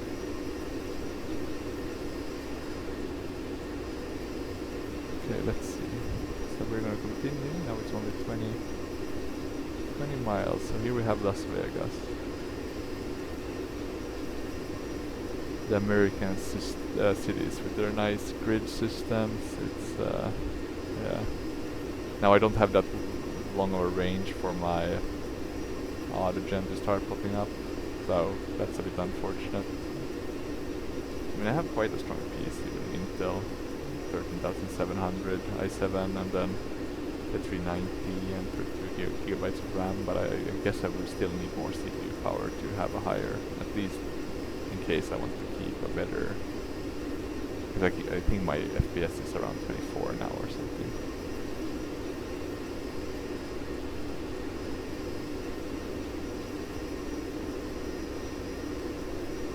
Okay, let's see, so it's loading in. I think the speed thing is though a bit of an, I'm gonna do,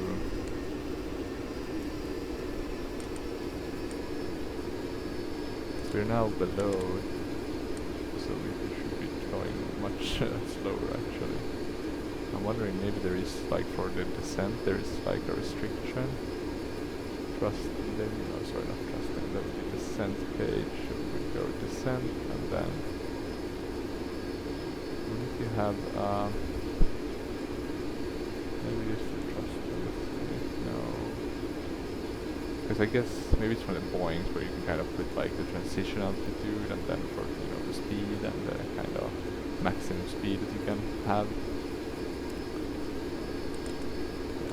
Continue slowing down, and since we're below 10,000, that means the landing lights goes on. And now we're kind of starting to see the city. You can see, you know, more autogen has started to pop up. It's quite a bit on this city, so it takes a bit of time. I guess not too different in the other sims as well. I think X-Plane has a pretty quick way of rendering it quite quickly, but I see even in the Microsoft Flight Sim it takes some time. And then here with the flight temp Las Vegas, you get all these nice buildings. I guess everything except the sphere, which I think you have that in Microsoft Flight Sim though, so most of you who plays Microsoft, and I mean, you should definitely get this airport then. Flight temp is like the top-notch airport makers, or at least at the top. Let me see, so we are descending, maybe we can go to slats.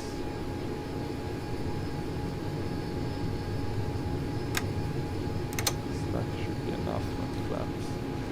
I guess we could use the speed brake as well, but I don't want to forget that one.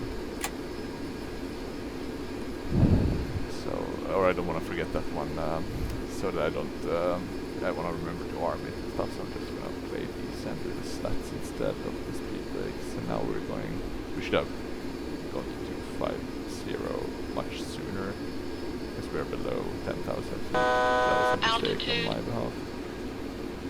Okay, altitude. Let's try to get that speed down. I'm trying to, what happens if this approach landing?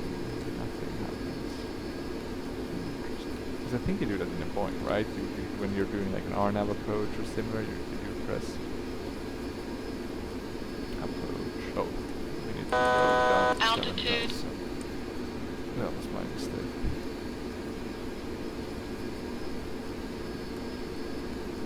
Idle clamp, and then I think we can press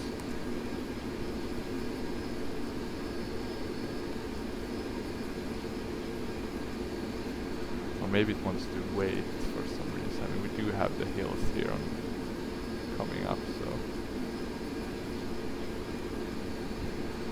and I think we can, we have been cleared for the approach, so we should just go, we can just kind of put this already at the approach altitude, so we have that.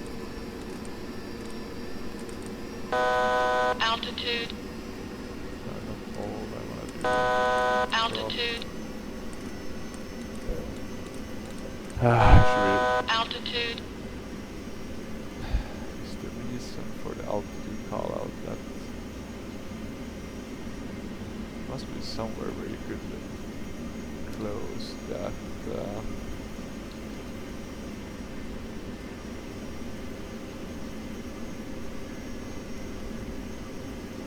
let me see though, do we have terrain? Nothing that we can see at least. Is there anywhere where you could put, let's put that on 2.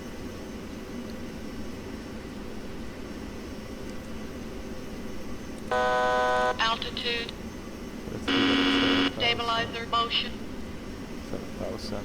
Let me see though, because I'm pretty sure there is something where you can kind of choose which flap setting you would go. If you go 50 or... I'm just gonna see if there's like an approach. Oh yeah, elevation here, I should check if you can. You can't get that information. We do have the landing settings inserted.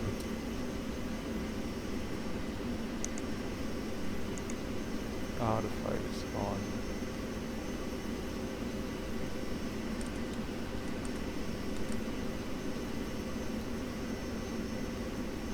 Let's see what happens here, because we should be descending, unless I... Oh no, sorry. I thought 7,000, it's 8,000 Jagger, which... The funniest part about this is how I kind of already was warning myself about, you know, you have to be careful with the altitude restrictions, and then I'm trying to get us all killed. God. Sometimes I just...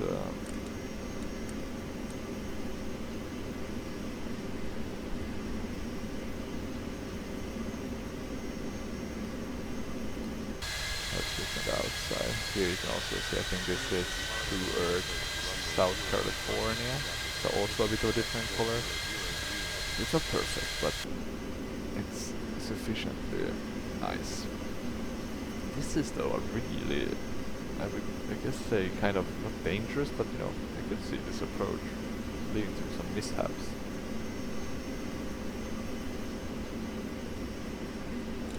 We should probably slow down our speed a bit more. He wants us to do some. Wait, what? I have no clue what it's doing now. Okay, so it wants us to turn to the right. 2500. I don't want to die, so I'm gonna remove that. Jesus Christ, why did you want to turn to the left? Was the speed too high? The speed should have been 210. This is never a good look. Of course you could blame me, probably set up it a bit wrong, but I mean, the plane should not have problems to do 210.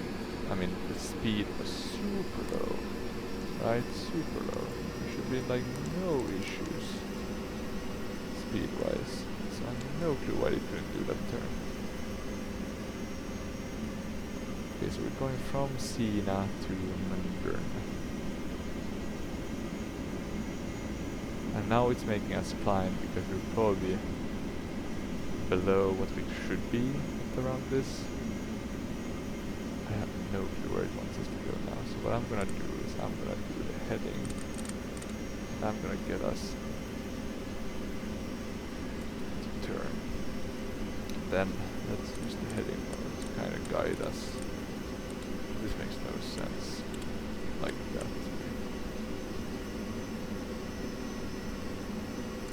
Okay, I don't want to descend further. I mean, look at these mountains. So yeah, this is always a bit when you have these. I mean, I guess they have them more often on like RNAV approaches or more, especially if you have a broken Navigraph data or nav data in this one. But it's always a bit of like, you know, a bummer because you really start doubting the plane. And when you start doubting a third-party add-on plane, you rarely want to fly it again. Like that's my biggest problem with the Captain Sim ones. I like everything, but since the VNav isn't, or I don't like everything, but most of the things works quite fine. But since the VNav is a bit broken, it makes it awful. But okay, now let's see if we can get this. We should have around, I think around 700 feet per minute should be sufficient.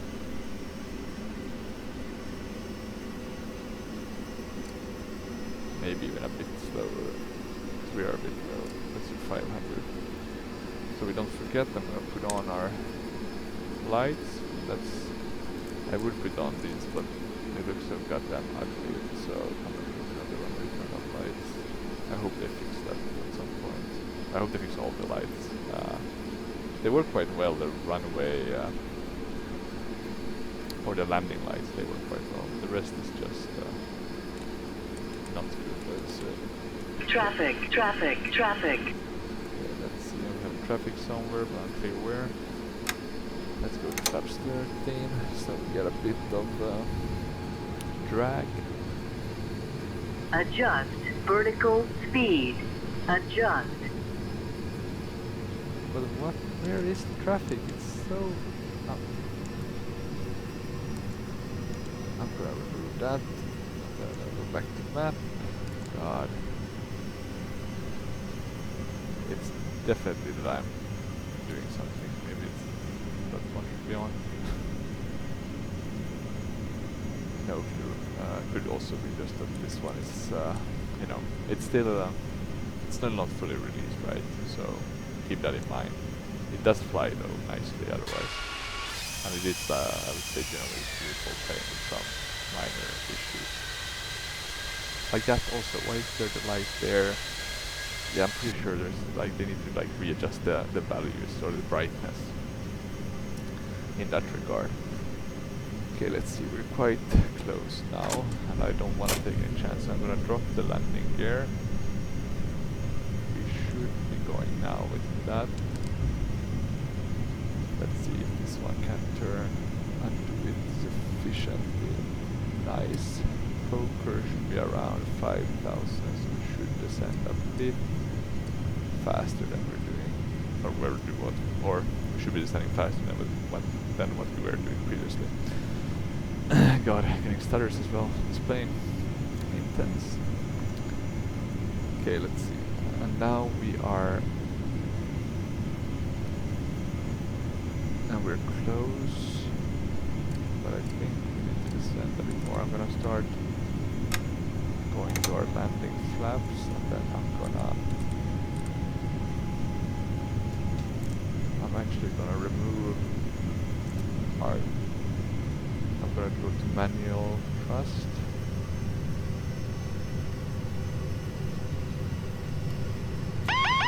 Autopilot. Autopilot. I do feel like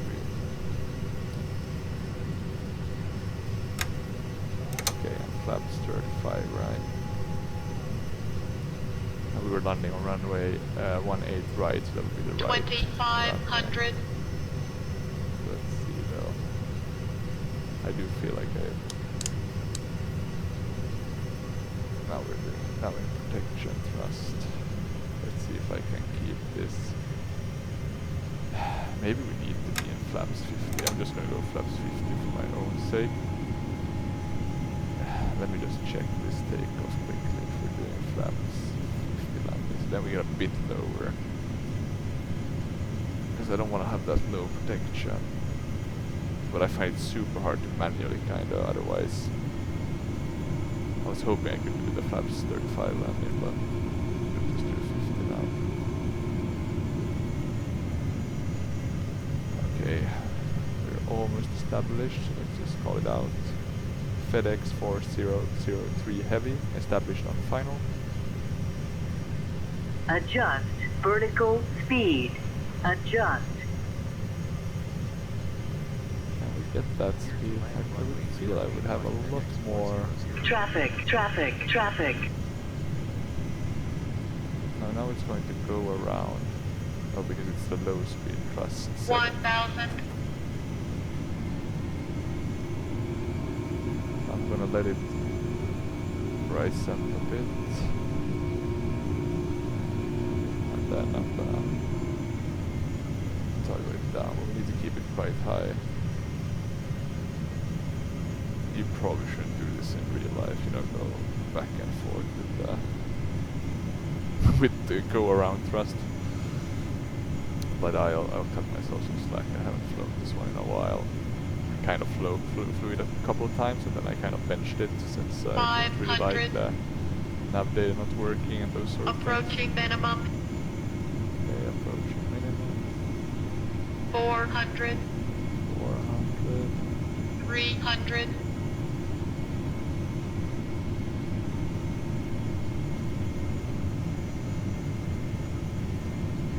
That really 200. keep the speed, let's see. Okay, we are going fast. 100. 100. We're gonna miss that touchdown zone. 50. 40. 30. 20. 10. Come on now we're floating like 10. crazy. I'm gonna do a go around on this one, and we have another plane coming. Too low, gear. Too low, gear.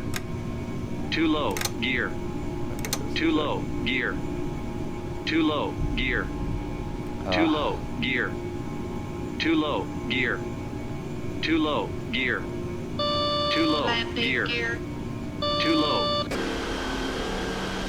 Gear. Why are we not dragging us? Is there Landing something gear. that's dragging us? Landing gear. I don't want Landing the gear. landing gear. Landing gear. I'm wondering if the problem was the, you know, something when I did the rated. I mean, it is a high approach. We need to have more, or higher.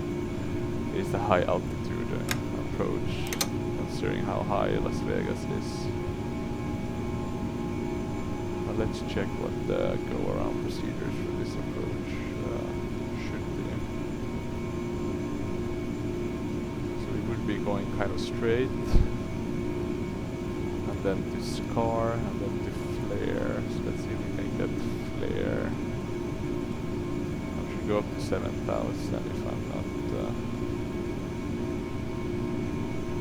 But yeah, but we can't have the go around because of the...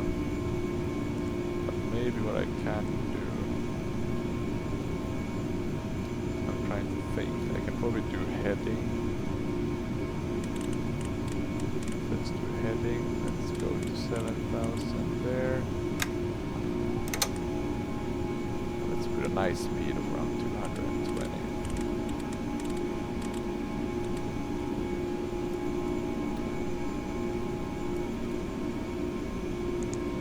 Auto flight. We're in the low protection regime. And now we get some time to think. So, okay, we would want to go to KLAS. We know the start. And we just set put it in here and let's see what we can get from it.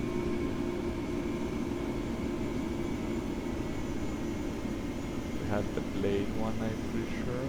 Okay, now let's return. Flight plan. Did that give us anything? No.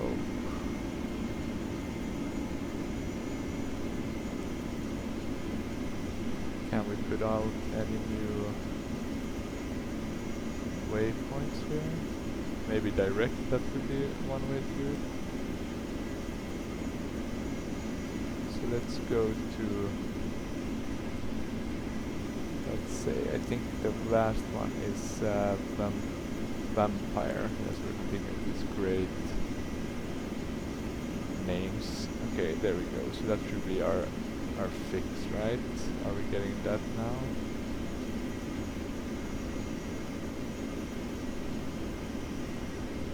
Let me see. Fire, direct Vampire. Like that, perfect. Okay, good. That's how we do it. Okay, let's do nav mode again, so we get that turn in. So this was a bit of a makeup. I should have, of course, programmed the go around procedures as well. But yeah, I didn't think that would even be a case. Let's see. Maybe I need to call out the go around. FedEx 4003 going around.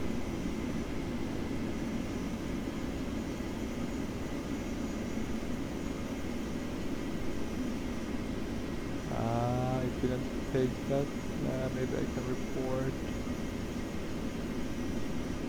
Oh, that's my co-pilot to do that.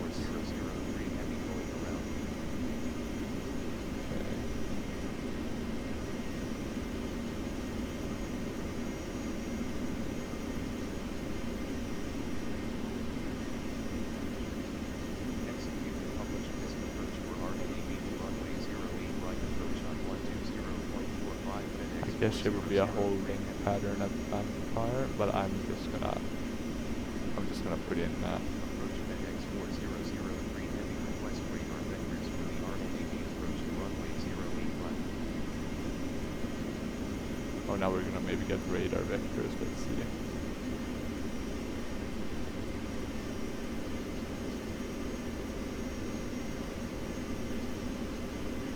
Okay, that's nice. So we're getting the... I kinda like the... Heading 250 vectors to the RNAV Victor approach for runway 08 right descent and maintain 6,000 feet FedEx 4003 heavy. There we go. Okay, I must say, I'll give some credit to... FedEx 4003 heavy. I'll give some credit to Pilot ATC. We kinda get some good service from them. Okay, so that was Vampire. We're getting vectors now. We need to climb to 8,000 100%. I mean, look at these mountains. I mean, we won't have any clearance if something were to happen. Let's see if we can keep the thrust though. We can keep the thrust around 220. That's like in the lowest of low. 260. There we go. So yeah, it's not flying badly. We just have to remember limitations with the non-nav data. My whole purpose of this flight was to kind of show you how the plane actually works without, you know, having to buy like extra nav data and stuff. So then we put in just the, so we have the various, let me see, this one is the Jager. So that was, oh yeah, I probably put, should be 1A and then GGR, and then after Jager we have the Cena, like John Cena, and then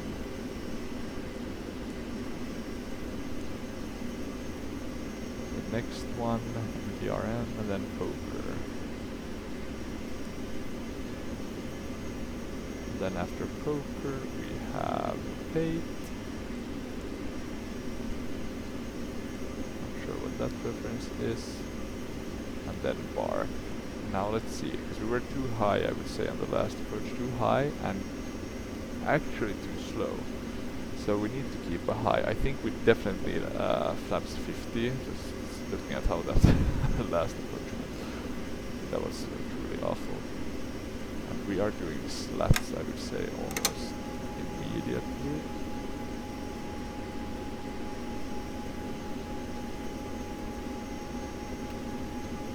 So we can descend a bit more, and then I'm gonna start turning that down.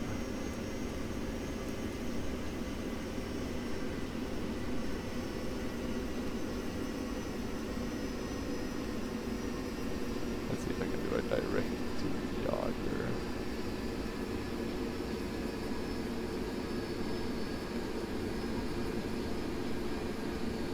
Oh, we haven't really climbed from 7,000. Interesting. 250. Okay, so one just turn a bit left. I mean, I'm just gonna follow the vectors that they're giving me, but it would be interesting to. Oh yeah, because the altitudes aren't really working, but at least these will work as sort of guidance for me to.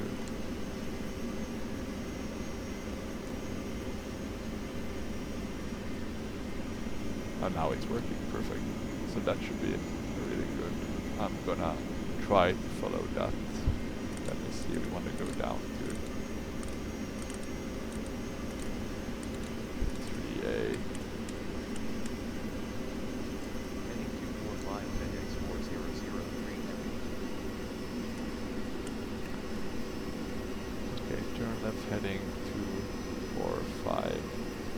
So that's gonna be quite. I mean, they want us to go a bit further out.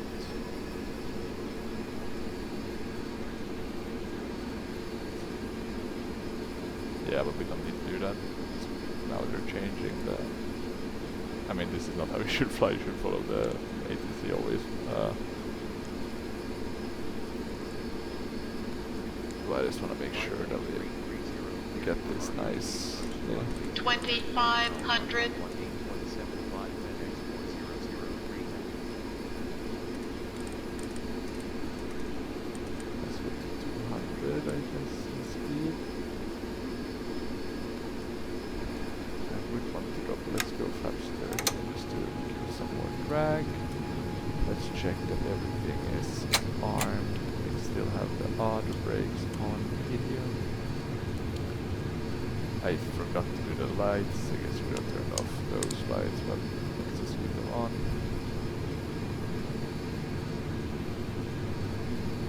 Altimeter is 2992 tower on 118.75 FedEx 4003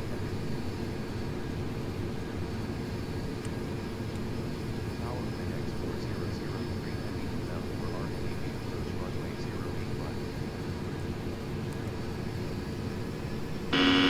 Stabilizer motion. Okay, let's see. RKB approach runway 08 right. All when established. Try number 2. FedEx 4003 heavy. And I do still think we should do this without the auto throttle, that's the name of it. So let's just remember that we need to keep up really high. I'm just gonna drop the gears already, because I really need to kind of find the balance of the speed.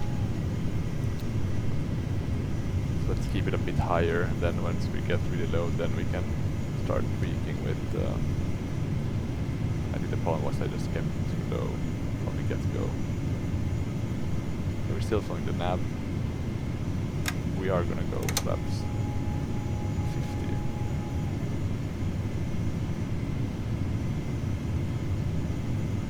Even though lower flaps might be better in terms of keeping the speed. 1,000. We cleared that one just so barely.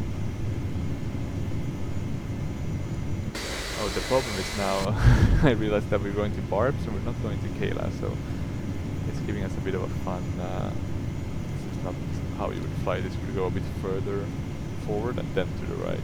1,000. Okay, we're going to do that. Going to flaps 50. Increasing the thrust. Autopilot. I'm going to remove the autopilot.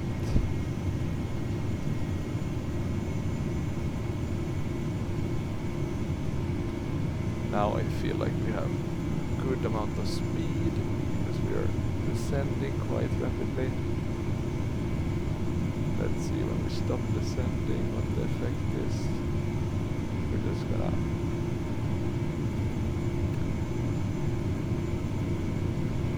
we can probably slow down just a tiny bit. We have one puppy there. So yeah, this is not really a functional RNAV approach, more like a vectored in that visual approach. And we're also landing in the opposite direction of how the other planes are doing it, so that's perfect. Just super. Okay, let's 1,000.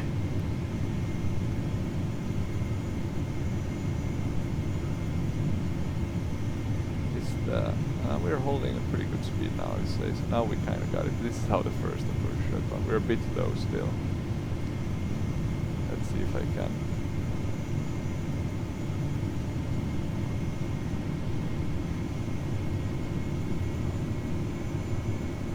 I think like between 155 and 160 is kind of the speed we're aiming for. Okay, we're a bit high now, I would say. Tiny bit high. Runway 08 right, then export 003 heavy. 500. We got some Approaching problem minimum. with the mesh, it seems. Sorry 400. for that. I haven't noticed that previously when I was Minimum. doing some try flights. Continue. Okay, we got the minimums. We got the landing clearance, even though I forgot to call establish on final. 200. 200. 100. 50. 40. 30. 20. 10. Retard. Yeah, retarding. Come on. Come on, get down. There we go. So, let's do full reversers. So a bit late, I would assume.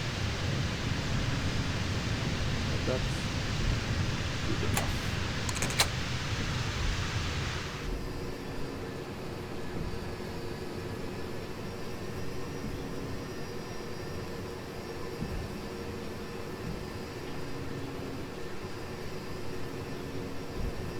Okay. FedEx 4003 Heavy, ready to taxi.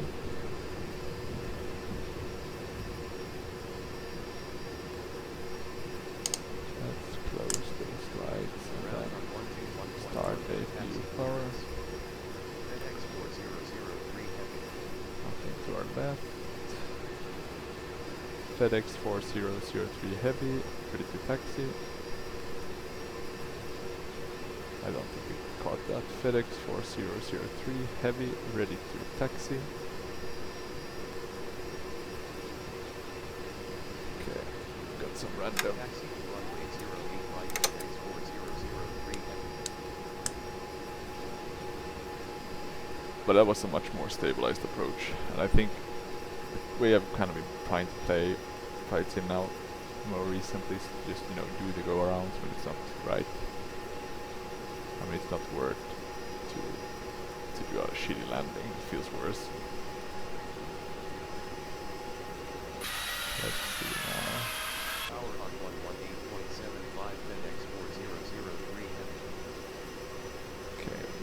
speed. I hate this. You need so much thrust to get this one moving on the ground. I think it's also partly a problem with the P3D model that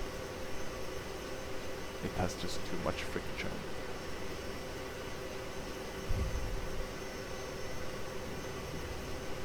Now I have no clue where the cargo gates are at this airport. I'm gonna presume it's to our right. That's the only, I mean somewhere around here, maybe there. Because I think I once landed and went the opposite direction, and then it was,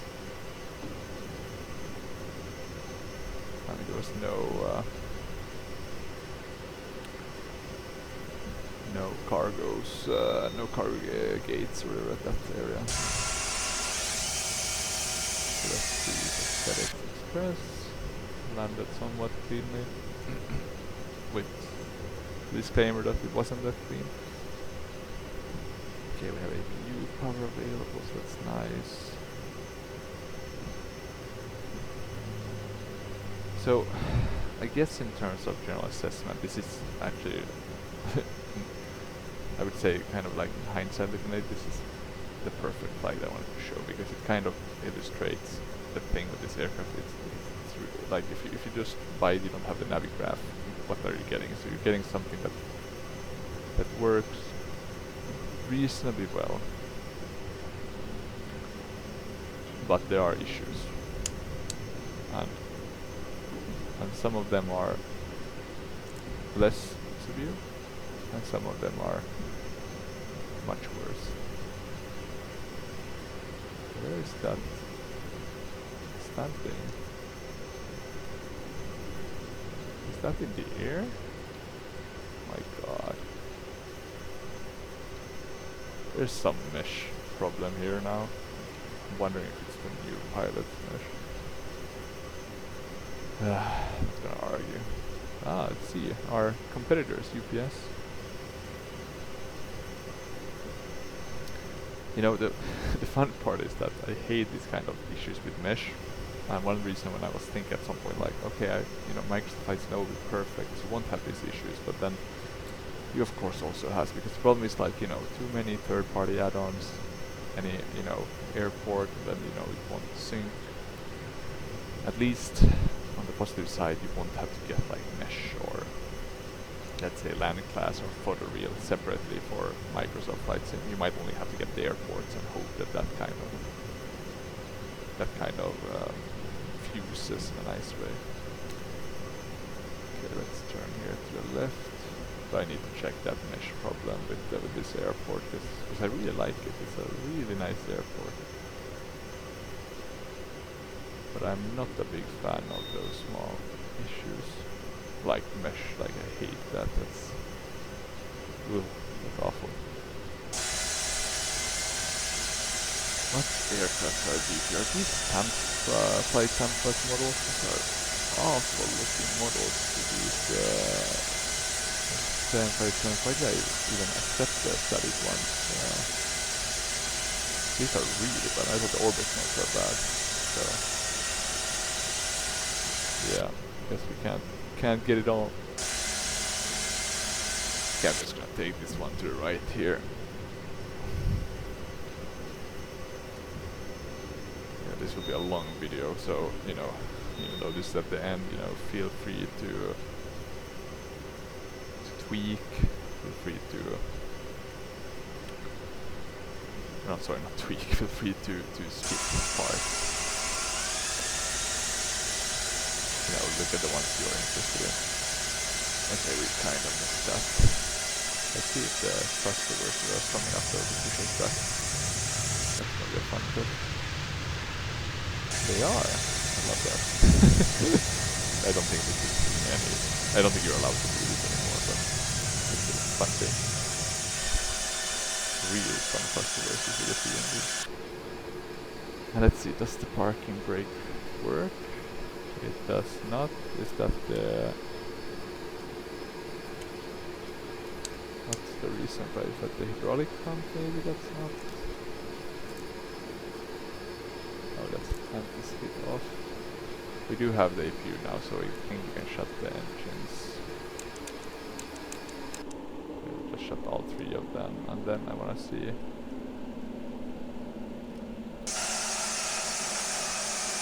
Wait, sorry, my chase plane sometimes messes up with the views. How do you put the parking brakes? I've also had this issue. This is another one. Like the parking brakes just won't go on. This, with the disclaimer, this could be related to like hydraulics, I guess. But it's still odd. Let me put the wheel chocks.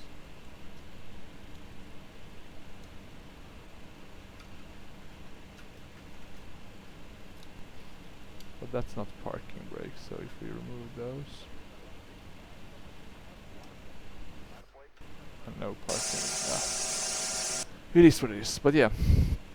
So yeah, but this is perfect. You're seeing some more of these bugs, things that are not working as they should, and I think that's just exactly what I'm trying to show. But I mean, overall my assessment is like it's a 7 out of 10 aircraft right now. It has the potential to be like a 10 out of 10. My gut feeling is that if we're lucky, we get it up to 8 out of 10. Hopefully, I'm hoping that maybe a 9 out of 10 aircraft with, you know, minor hiccups, but failures and stuff. And this is from the P3D perspective. I'm just worried that they might not focus that much on P3D, even though they have, you know, paid attention to it. So I'm not saying that's a definite case, but let's see. And before I quit, I'll just show the landing. So I think I've been doing that delay on the layer side as well. Let's do maybe a bit closer so we shorten this video by a tiny bit. So quite nice. You see, I should be using my rudder a bit more, I think, on landing. Maybe I don't have to. I mean, it's not that big of a shot to the right. Let me see. Oh, I'm floating a bit too much. Maybe a bit high on the angle for the touchdown, but could have been worse. Could have been worse.